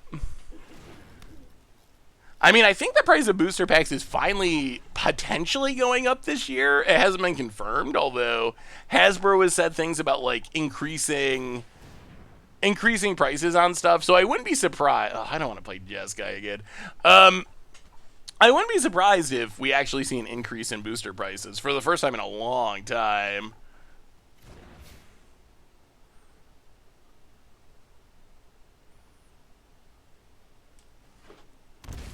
Apples to oranges, only if we correlate the cost of the deck. We know the average cost of a deck. This would be the price paid by players. It might only cost $4 to... Wait. $4 to buy a pack, but it still cost me $100 more to build a modern deck today than 4 years ago. But couldn't the reason it cost you $100 more to build a modern deck today be because of, let's say, Ragavan and Ren in 6 and Force of Negation being added into the format in the past 2 years rather than inflation? Like, I think it's a causation thing. Like, why it is, I think it's undeniably true that you have to pay more for a modern deck today than you did 2 years ago. But what is the reason you have to pay more? Count Joko! Welcome to the Fishbowl. Thank you so much for your subscription. Big super for you. Thank you, thank you, thank you. Opponent.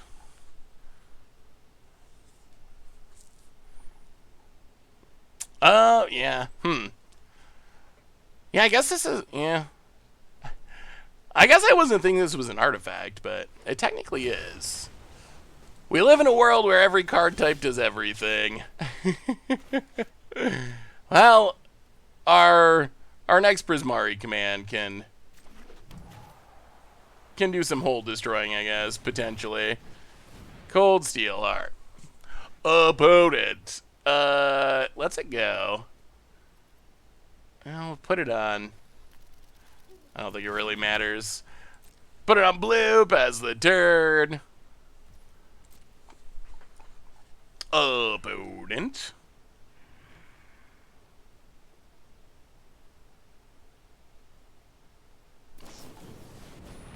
Opponent's going to Prismari Command. Well, we will also Prismari Command.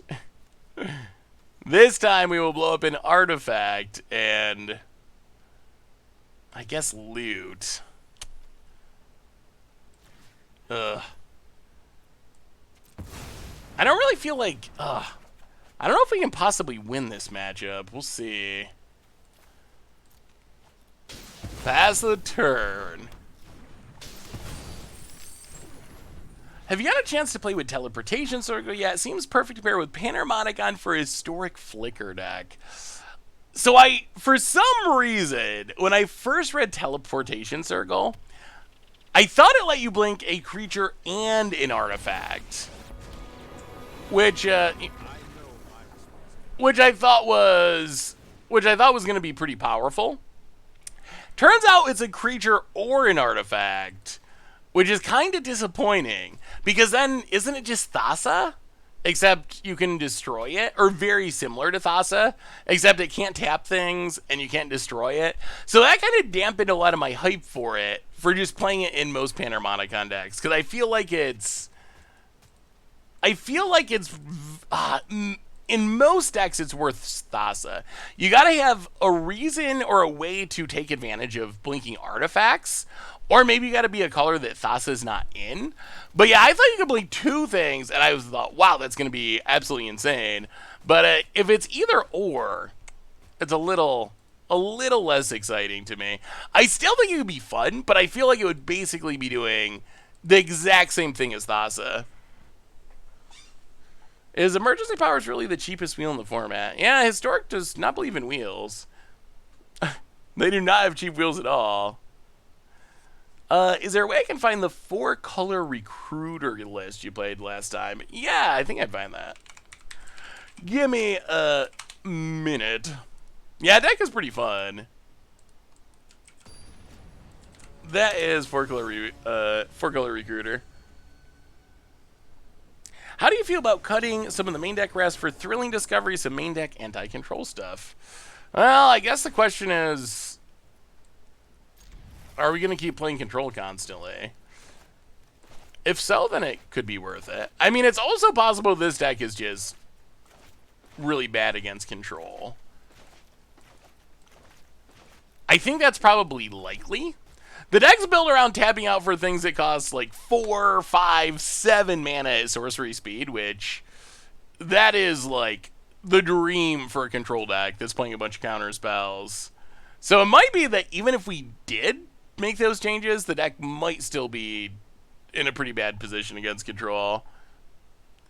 I'm going to my first paper event since the pandemic. It's Pioneer. Ooh, awesome to see Pioneer events going on. I have Saltai, Energy, or Golgari Company. Which should I bring? Ooh. Who? That's a good question. Which one do you enjoy playing more? I think that's probably the... I think that's probably the main question. I don't think either is like a super top tier deck in the meta right now. So I think as far as how strong they will be, they're probably more or less equal, or close enough to equal. So I would go with whichever one is more fun. What would I have more fun with? Scarab God is a sweet card. I assume there's Scarab Gods in Salta Energy. But Company is also interesting. Yeah, I don't know. That's a tough one. I think as far as your chances of winning, they're probably about the same. So I would go with whichever you're feeling when you're going to the tournament. Did Jumpstart Historic Horizons release yet? And unfortunately, no. Its release got pushed back by 2 weeks, so not this Thursday, but the following Thursday now. Another angle to take is that LGS has been profiting off the inflation of the secondary market. Wizards Hasbro has recently cut on, so now we're seeing the price point catch up and direct print cards so they can take back share of the profits. Wizards was only concerned about profiting off cardboard for the longest time. Yeah? I mean, that's... I mean, I feel like Wizards has I think it's that Wizards, their old model was to subsidize local game stores, basically, because they needed players to have a place to play. So Wizards, in some ways, subsidizes local game stores by not selling cards directly, by not selling, from Amazon at wholesale prices, et cetera, et cetera. But they kind of subsidize local game stores, and Wizards benefits by having the people who buy their product have a place to go play with their product, which in theory would make more people buy their product or whatever. The new model, I'm not sure that LGSs are a big part of it. I don't know if that's going to be a good thing or a bad thing, honestly. It definitely makes me nervous because the whole Magic system has always been about local game stores. I don't know. What does Magic look like if there's not local game stores? Or not many local game stores? Or not supported by Wizards, subsidized by Wizards local game stores? How much Commander goes on in your local game store? I think that's the overall question. Like, I think Wizards is fully on board with the Commander thing. So I think if you are using the LGS to play Commander, then Wizards might find value in it. But if it's a place for people to go and play Standard or something, I am not fully convinced that that's something Wizards, really, as sad as it is, do they really care at this point? We've seen that with GPs. They got rid of a lot of GP stuff, but they were doing more Command Fest type stuff. Do you think Wizards is mad lad enough to branch out into brick and mortar stores to have Magic stores? Weren't there Magic stores in the distant past, in the 90s? Well, I never have been to one, but I kind of remember there being actual Magic stores. Or at least a Magic store. Maybe it was just one in Seattle. I don't know. I would be kind of surprised. I feel like that is a huge cost, and Wizard seems to like making money, but not spending money. That seems to be the overall TLDR. It seems like they're down with making the money, but I have a hard time imagining them wanting to put in that amount of investment to open up a bunch of stores that they own themselves. That seems really expensive. Wow, 6 or 7 pods every Friday. So Commander's kind of killing it at local game stores. Commander Night is good for people if they can't get a group, but 50% of the time, playing Commander with random people isn't as fun for me, at least. Commander is definitely a format that, in my experience, is at its best with a group of friends in a play group. That's kind of what the format is about, I think. not that you shouldn't play with strangers. Like, I also enjoy just playing a random game with strangers. But like, hang out with your friends for the evening. You can set your own rules. You can set your own ban list. You can do all that kind of stuff. That's when Commander is the most enjoyable. And it's just like, that's what Commander's all about. So I would agree, but I don't dislike playing with random people. Hey, what's up, Malix? I still like playing Commander in random groups, and I think it's interesting, but it's not as much fun as when you have like a play group of friends that you're used to playing with. Playing this matchup is incredibly boring. All right, yeah. Oh, getting crimped. Yeah, I mean, I guess that's also true. Like, if you go to the LGS long enough, you can develop a playgroup that way, which is a nice upside. Have 3 game servers in my area and Commander never fires. Interesting. What area are you in? Because it seems like Commander is mostly, like, thriving everywhere. Smothering Tithe. Yeah. About it. Pays the tithe. Draws with Teferi. Keep up the pace.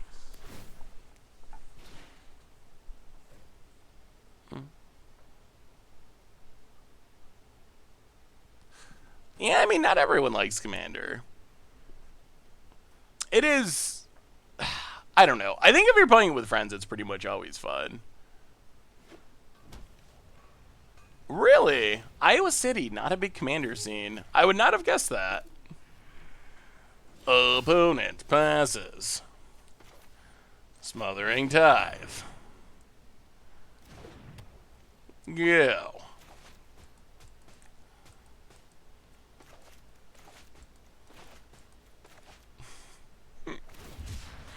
Cycles a Triome.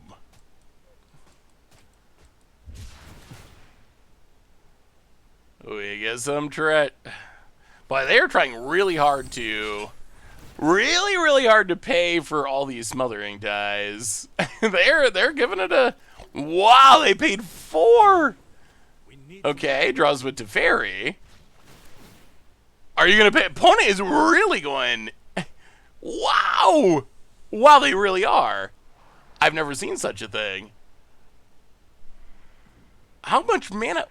They spend like 10 mana this turn just paying for Smothering Ties? That's kind of insane. Opponent passes. Smothering Tithe. I mean, at some point they're going to not be able to pay for them. Memory Lapse. Well, we will counter it. Go. Would you like to pay 6? Come on, just give up. Alright, opponent finally giving up on paying for the Smothering Ties. Adevs. Yeah, opponent must be a Commander player, indeed. Train everybody. No one is more prepared than me. Oh, that matchup is so miserable. Oh, all right. Oh yeah, Narset. That's a card that's very good against our deck, I will say. All right, let's see if we get the deck to go off again. Hopefully, I think if we play against Jeskai again, I'm just gonna scoop. I feel like we've spent like half of our Steam just watching Teferi draw cards. I mean, you could add more counters to the main deck. I don't know. Like, adding counters to the main deck over Rast would improve the control matchup. Whether or not that would, whether or not that would improve the control matchup enough is another question. And it would make the deck oh, we're gonna get Nissa, aren't we? And it would make the deck worse against creature decks. So yeah, I mean, there's sort of options.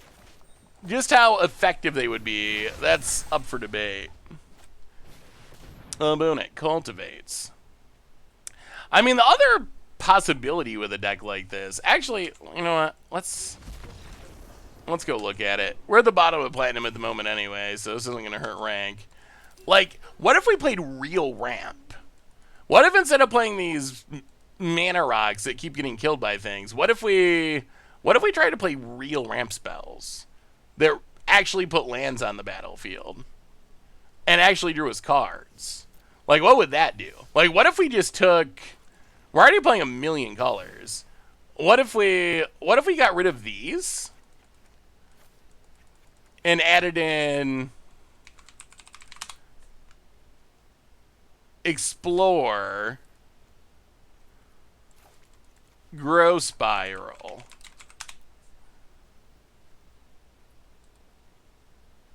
like how much do you think this would improve the deck? So add an Explore and Grow Spiral.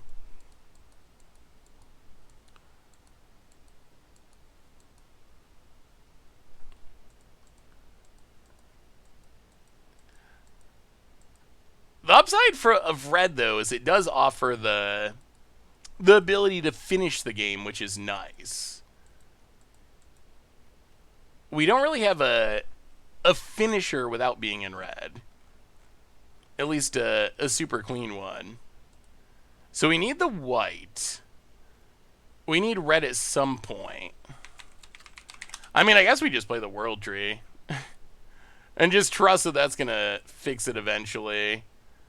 Although we need the... So we don't need so much red. I wonder if this will even... I wonder how much this will matter. I do feel like the ramp spells that make mana are more powerful. Approach of the Second Sun. Do you want Approach of the Second Sun? We talked about it earlier. It's one of those cards that I'm still not sure if people still hate it, or if it's a card they like now. It's a lot of tap lands. Probably too many tap lands.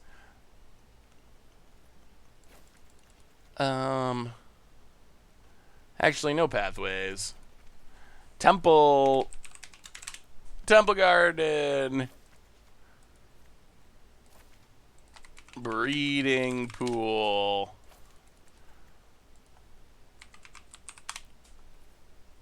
Stomping Grounds.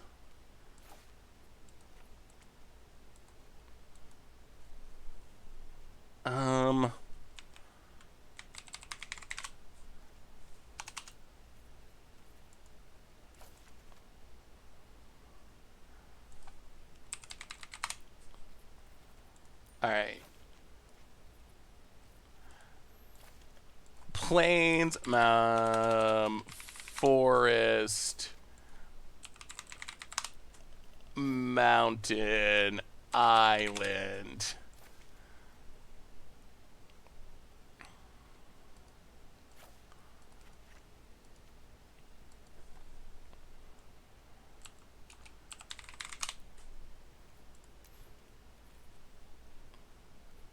All right, let's try it like this. Let's try it like this with the non-mana rock ramp spells and see if it does anything. Is Into the North legal? I think it is. It doesn't. You think Into the North is worth it? Do you think there's other? Do you think the other ramp spells are better? Like, you could play Cultivate or something. If you play Approach to the Second Sun and copy it, do you win? You do not. The way Approach to the Second Sun is worded,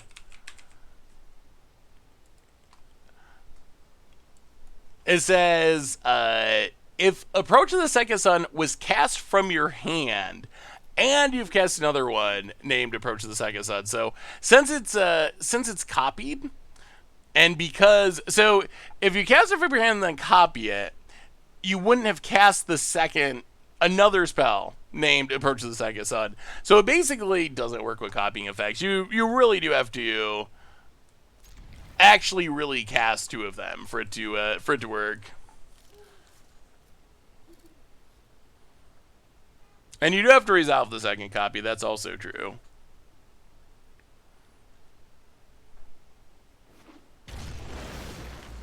Yeah, I mean, Approach of the Second Sons would be a fine finisher. It would be a fine finisher. I just don't know if people still dislike it. Hey, what's up, 75? How are you? Alias Muggle. Welcome to the Fishbowl. Thank you so much for your subscription. Big soup cheer for you. Thank you, thank you, thank you. Well, explore. Put a land into play. Yeah, maybe this Wrath plan... Huh. If no one's playing creature decks and playing a whole bunch of Wraths is a bad idea.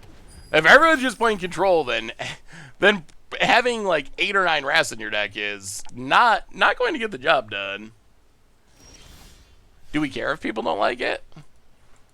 I do. I mean,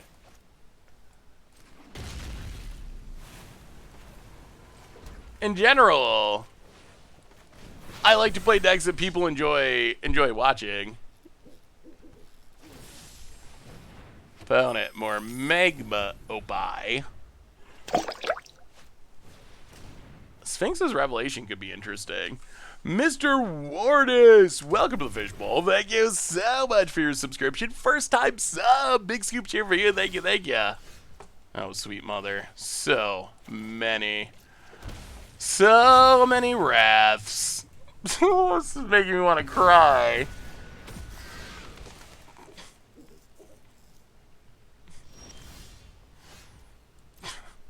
We needed emergency powers just to get rid of these wraths. Even if we don't have Smothering Tithe, we just need to get rid of these wraths because this hand is really sad against a ramp control deck opponent.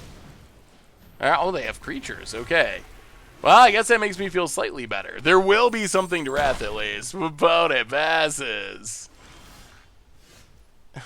Jeez. Alright, Day of Judgment. I guess we could have attacked for 2, but we don't really care because we aren't going to win with creatures. Foretell. Go. Opponent. Growth Spiral. Onto it, Virgin Valakut Awakening might be good. One of is MDFCs.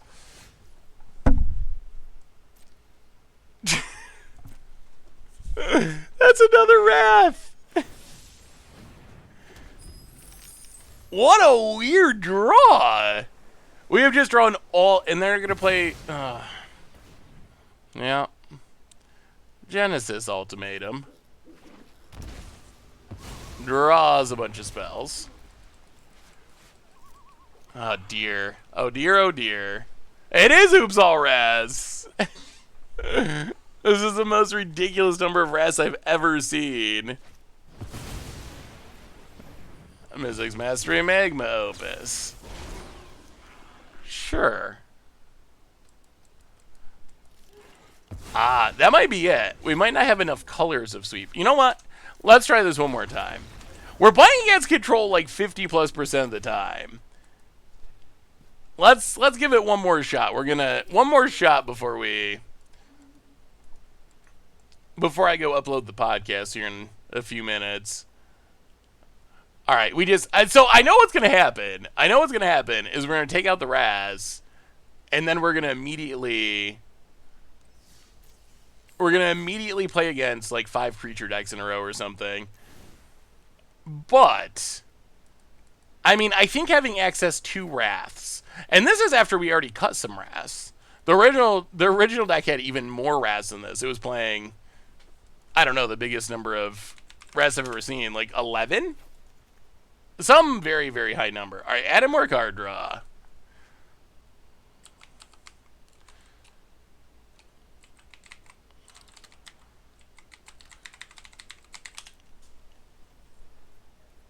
And then,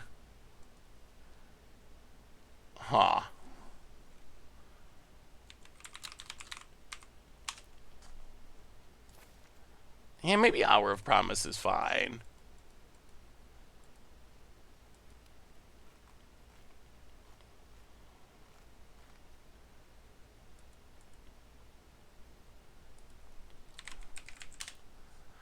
You could Mystics Master yourself. Yeah. We don't really have a way to get things in the graveyard. And we shuffle our graveyard back in a lot, which is awkward, but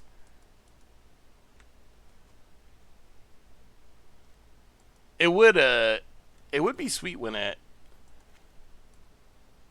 there would be situations where it was sweet. Actually, no, I guess it just wouldn't work. Because this exiles itself, and we don't have this exiles itself. So all of our good spells exile themselves, which is a little bit awkward. All right, let's try it like that. Thrilling Discovery. Yes, if we want to make if we want to try to make Mystics Mastery work, then Thrilling Discovery would probably be a good idea.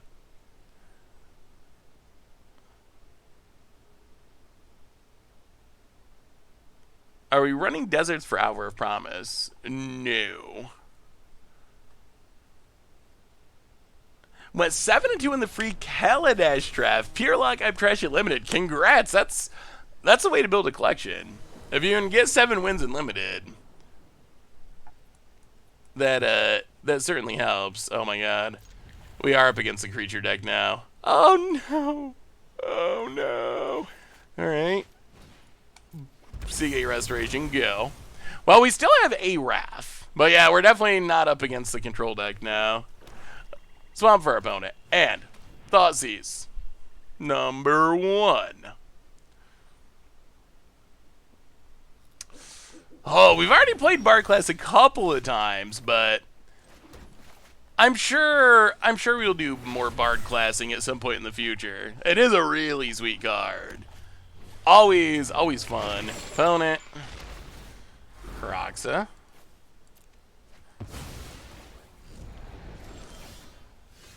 Well, land.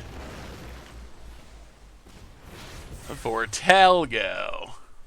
I went 7-2 with 2 Fretwork Colonies, a Scrappy Scrounger, and a Toolsmith Apprentice. Ooh, nice. Is Bard Class viable in Modern? Viable-ish. So we're going to get Thoughtseized again. At best. Well, pass the turn. I mean, yeah, it's not a top tier deck, but it's a deck that you can win with.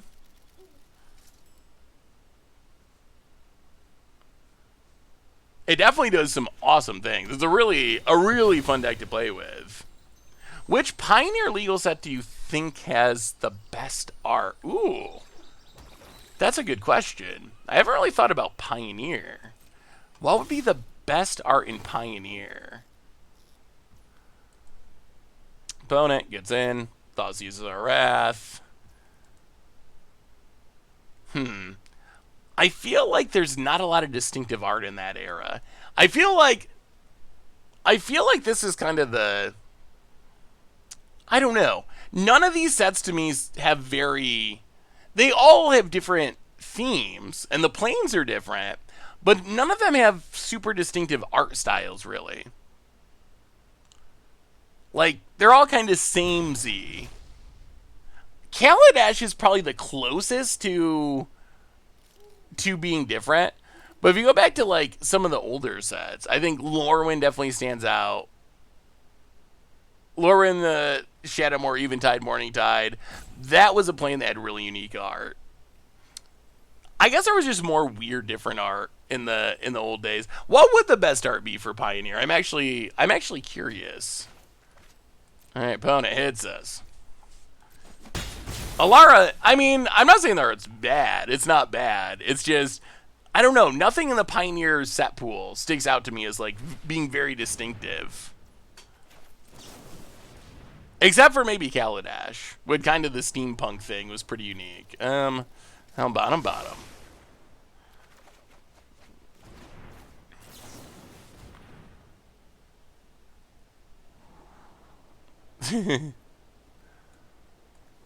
Bottom.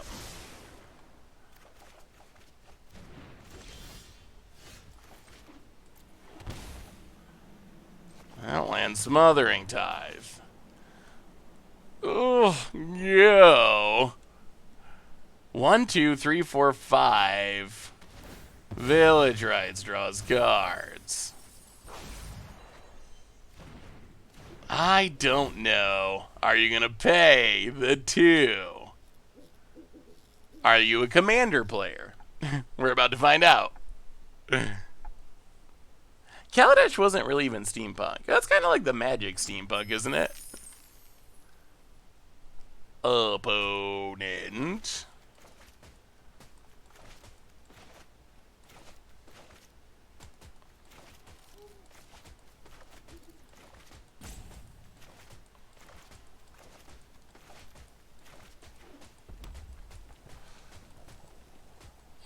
If we explore first, then, well, yeah, I guess it'd be fine. Opponent.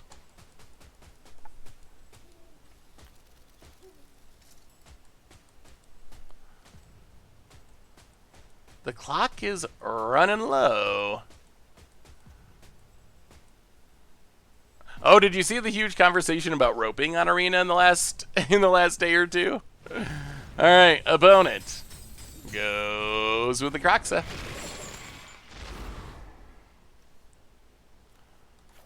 Yeah, we'll discard. Go to 13. Get attacked.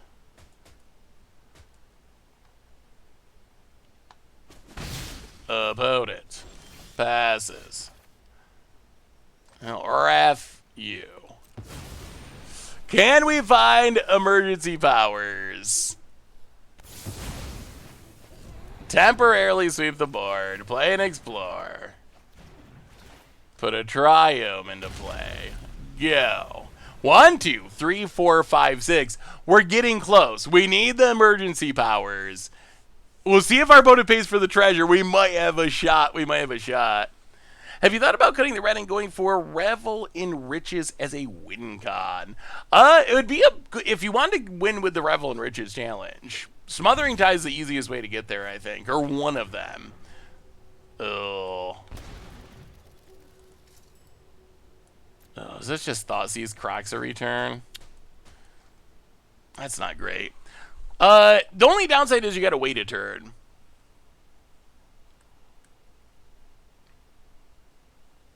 Yeah, you can post links to safe Magic stuff in chat.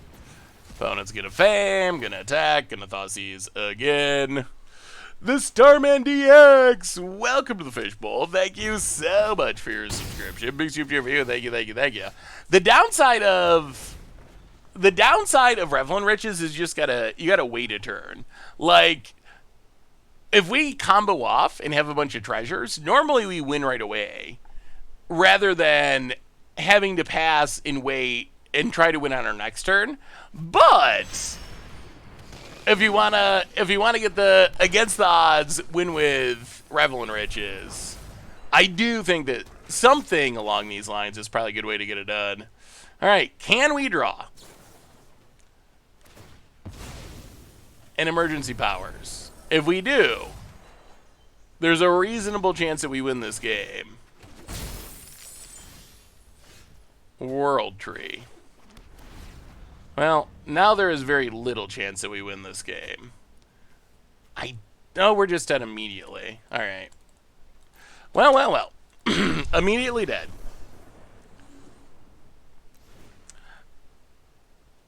Do you know when Detroit Mercy is releasing their regular season schedule? I do not. A lot of colleges seems like they already have released their schedule. Not sure why Detroit is kind of on the late end for that one. But I assume all I've heard is soon. But whether that means, this week or a month from now, I'm not 100% sure, but they're supposed to be releasing it soon. All right. I want to see the deck go off one more time. We probably have this match and maybe one more. Want to see the deck go off one more time before I got to go upload the podcast. Because I'm so disappointed because our best games with this match are ones where our opponents just end up scooping. They're ones where we do what we're trying to do, and then our opponent just concedes before we get to see the awesomeness happen. about it. Yeah, it's coming along at some point, I think. Detroit Mercy is a college, actually, University of Detroit. I don't know why they rename themselves. Why they rename themselves Detroit Mercy, which seems to be widely hated by, or mostly disliked by their fans, and most places just refer to them as Detroit. Like if you go to like ESPN or whatever, most of them just call them Detroit anyway, or University of Detroit. So I don't know why they decided to try to rebrand as Detroit Mercy, but well, land go. Opponent apparently knows the deck because they immediately snag the Smothering Tithe. I guess it's a card that if your opponent's playing it, they probably have a plan for it.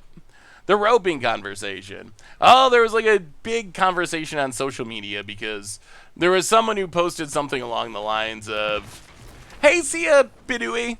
We'll be back tomorrow afternoon." So hopefully see you tomorrow. Have a amazing evening or afternoon, wherever you are. There was someone who posted something on Twitter about how they would play Brawl, and if their opponent played a hole deck, I think they called it, which was 80+% of decks in their estimation, they would just minimize the window and do something else, and until the game timed out, which people obviously kind of freaked out about a little bit and were not happy about. The idea of intentionally roping, which, I mean, I don't like people intentionally roping either. So I guess, I don't know. I'm not a big fan of like social media dogpile freakouts because I feel like, I don't know. I don't really like that whole idea of it, but I can see why people would, oh my god. Oh no. But I can see why people would be upset about this one because no one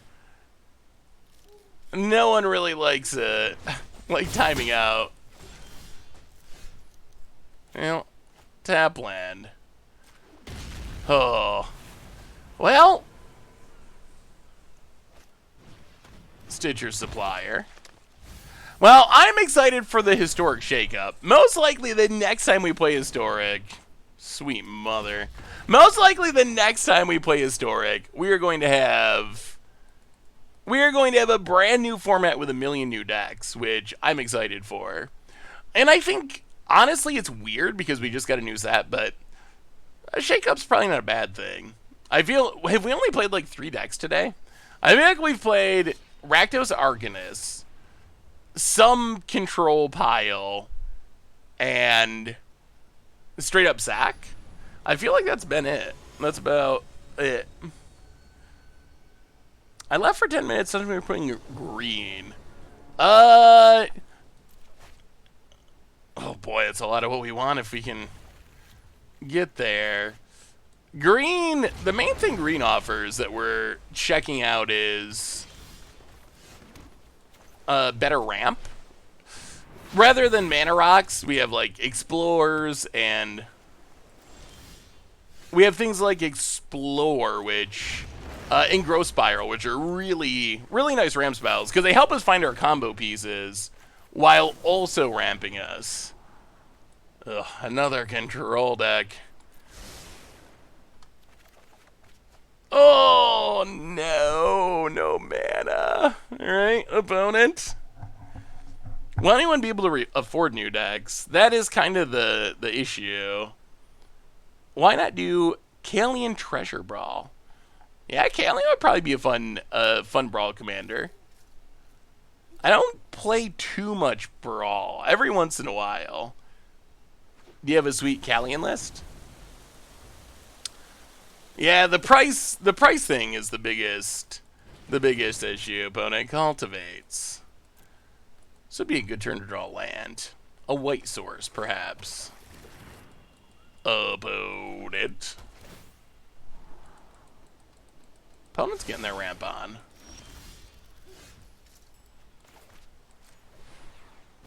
No. Well, I guess we should have kept the breeding pool, even though it doesn't.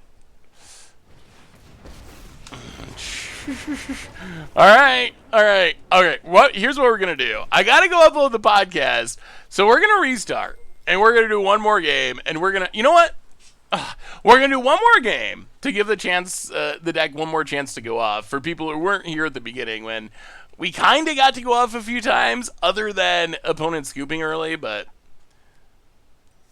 hey, what's up, Horatio? How are you? Good to see you. Good to see you.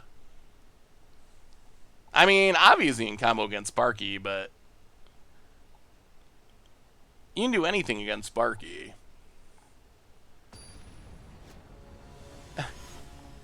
I mean, at least Sparky doesn't scoop. I guess that's true. That is an upside.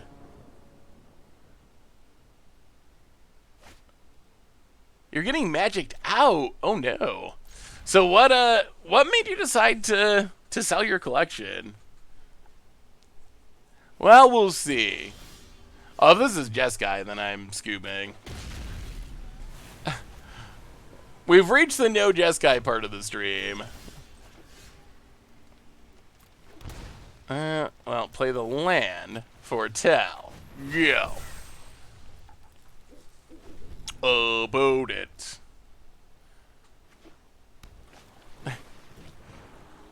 Well, alright.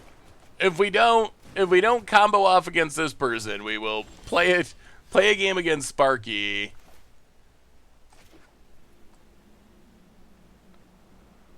We will play a game against Sparky to combo off before we go. Oh, is this just a Phoenix deck? Apparently. I haven't seen Phoenix.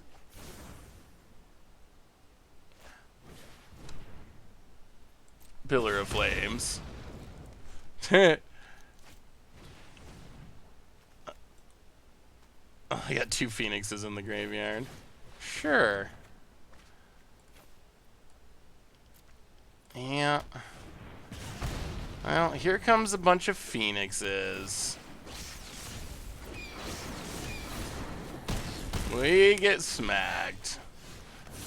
We temporarily deal with the Phoenixes, play the tap land.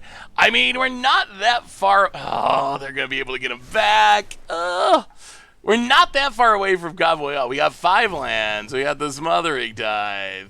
Opponent needs land 1 mana spell and they win. Ugh. What are the chances we lose to Sparky? I would say very close to 0%. Opponent has the spell. Alright, sure. I don't think there's any chance we lose to Sparky. I mean, we are playing a pretty janky deck. I mean, basically, if you really think about this deck is it's a 2-card combo deck. That the 2-card combo doesn't even really win the game. It kind of just you need to find other pieces off of it to win the game, although you draw a bunch of cards. But it's a 2-card combo where one piece is 7 mana and another piece is 4 mana. That's a lot. A lot to ask for a poor little deck.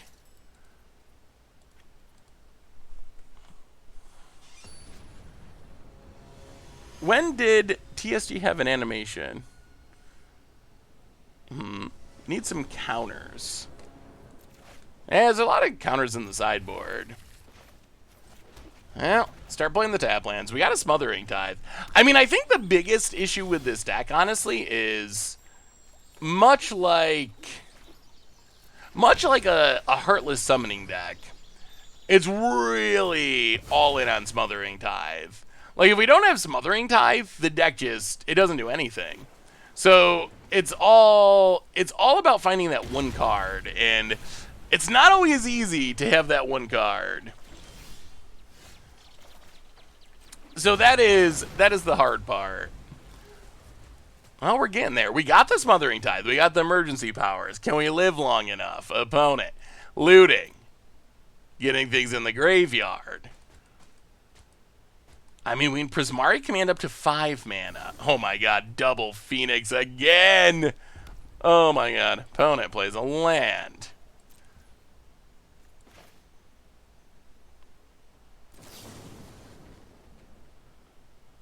Oh, I don't even have the mana for this. Alright, Growth Spiral. Put a land into play. Smothering Tithe. Please don't counter it. Okay. Pass the turn. Get a treasure. There's hope. There's hope, and it's not even Sparky.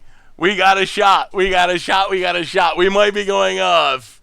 Heartless Summoning's a really fun build around.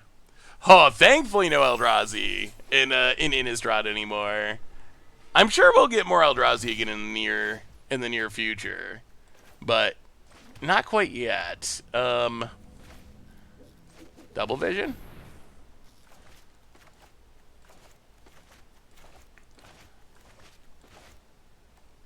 What do you say, opponent? Alright, there is a counter. Get a treasure.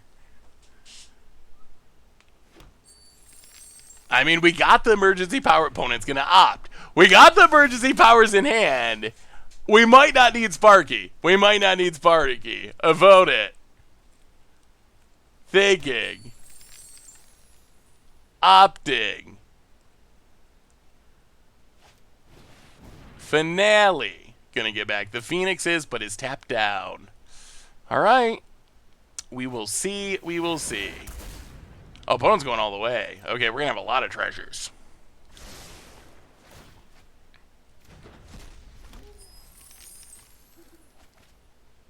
Sure.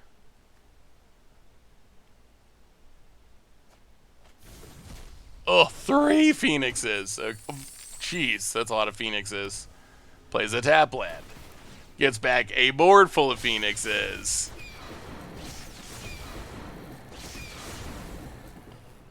About it. Ugh. Prismari command. Yeah, we're just gonna loot and treasure. I mean, either we win or we lose this turn. Discard, discard. Actually, discard emergency powers. All right. Well, here we go. Here we go. Is this gonna get us there? Oh, I'm a big Trout Mask replica fan as well. All right, emergency powers.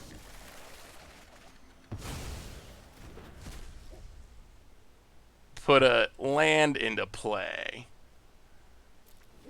Ugh, those were not the best hits. Prismari command, loot treasure.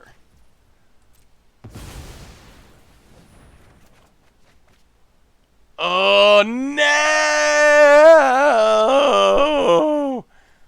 Not like this.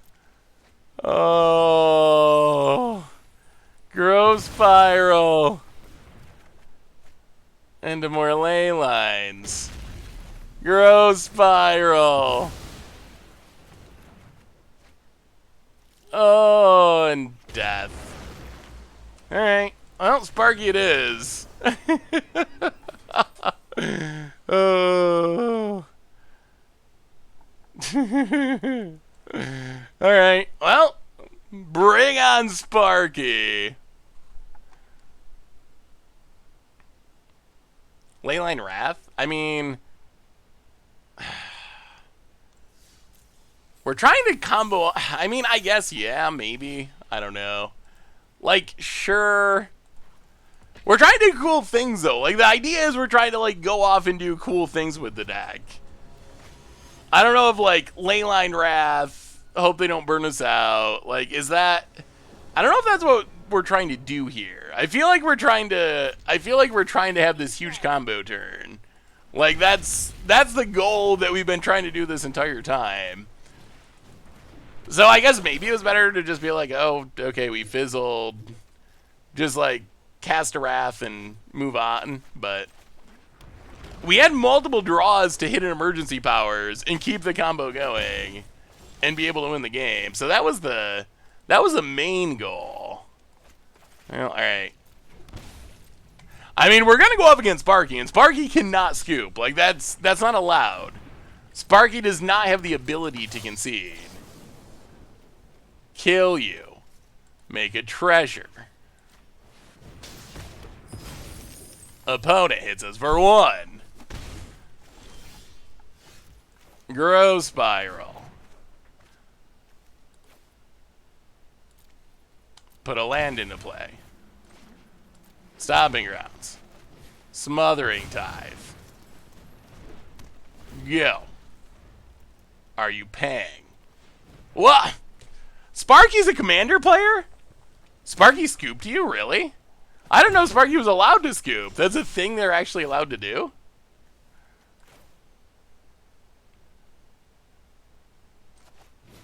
I don't draw a card. Draw a card. We just need to get to 7 mana. Tap land. Go. Shocks down to 9. Are you paying the... Sparky's always gonna pay! They're always gonna... What did you do that made Sparky scoop? I'm like actually curious now. Well, Smothering Tithe. Banefire. Next turn's the turn. Kill that. Play the Triome. We're gonna have all the mana. Please don't fizzle. Opponent pays and pays. Very dedicated to paying the tithe. Hits us down to 6. Well, emergency powers. Spin it. Put a land into play. Make a few treasures. Sparky pays. Okay, yeah. Well done, Sparky.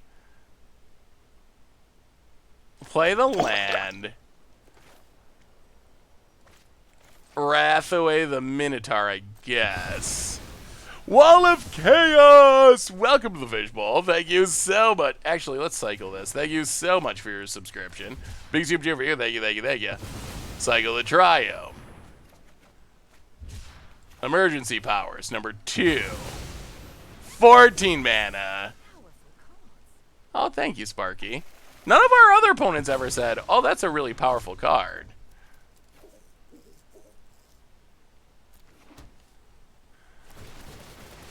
Smothering Tithe. 14 mana. Draw some cards.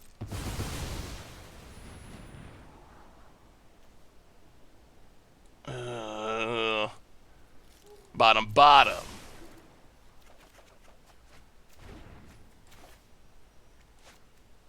Prismari command. Loot. Treasure. Can we hit another one?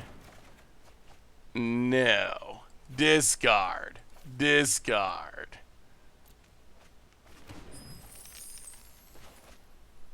Well, pass the turn. Huh! We still fizzled! Well, at least Sparky is very... They just spent their entire turn paying the tithe. Raging... Sparky's got a handful of cards. Sparky would be a really good commander player.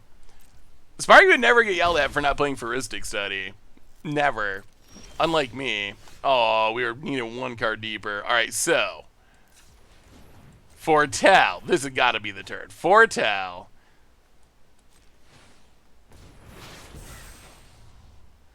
Hour of Promise to thin the deck.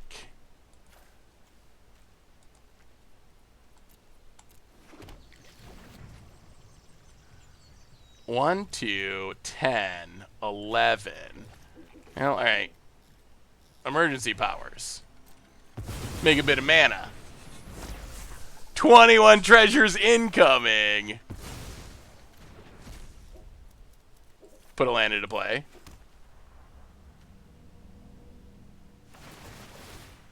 Make a bit of mana. Temple Garden. 21, 22, 23, 24, 25.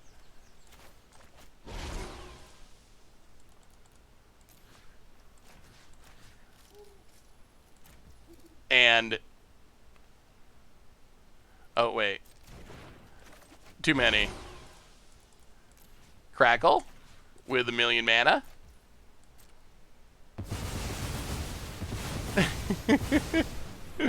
Yes! Okay. Well, what do we learn about this deck? We're good enough to beat Sparky. Barely. It was close. It was close. Seriously, though, I feel like Historic is a...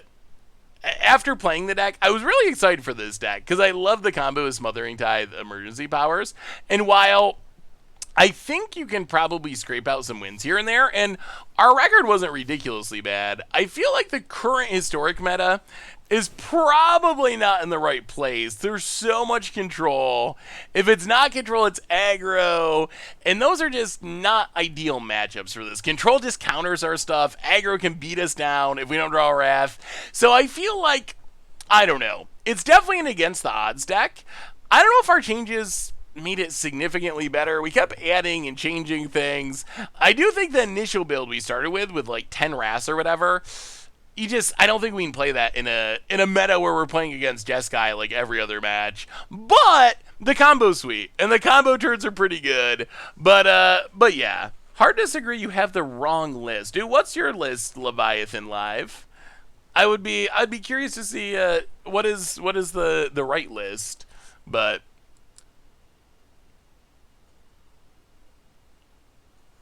On that note, let me see. Live. This is the combo list.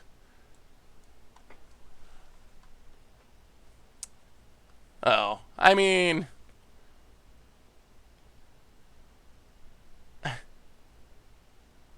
Yeah? I don't... How often do you win from the combo, though? And how often do you win because you have Magus and Mystic's Mastery?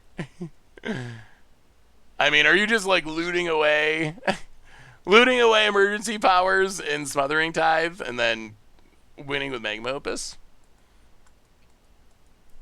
But, I mean, yeah, Magma Opus and Mystic's Mastery are definitely very powerful cards, so I could definitely see those increasing the power level of the deck for sure. The 1 gold span is interesting.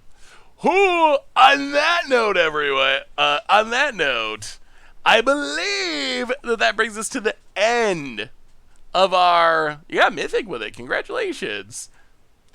I believe that, wait, Sparky can in fact concede. All you need to get them is to consider NP complete problems. Whew. I'll have to check out the YouTube video later. I didn't realize it was a possibility. But yeah, it is time for me to run and upload the podcast. But the good news is we'll be back 21-ish hours from now to have some more fun. So today, we got some combos. Record not great overall, but maybe we'll try a different version. It seems like apparently a lot of people have versions of Emergency Power Smothering Tithe because there's been a few in the chat. So maybe we'll experiment with it more in the future because the combo itself is pretty spectacular. But on that note, reminders on the way out the door. Replay YouTube. This week, find all the old streams, including this one in the future. Normal YouTube. Tons of stuff coming up on the normal YouTube. If you haven't already checked out today's Budget Magic, you should, because it is pretty sweet. Playing some Modern Enchantress. So definitely check that out if you haven't already. Otherwise, yeah, merch page, tokens, t-shirts, playmats, all that good stuff. One more reminder that our sponsor today is Card Kingdom. If you need some magical cards, you can get them from over at cardkingdom.com. Even get a free MTG Goldfish sticker. Just let them know you want one in your order notes. They'll hook you up. Most importantly, thank you to all of you. Y'all are amazing and awesome. So thanks for hanging out for the ups and downs and the combos and the fizzles. And yeah, have an amazing Monday night.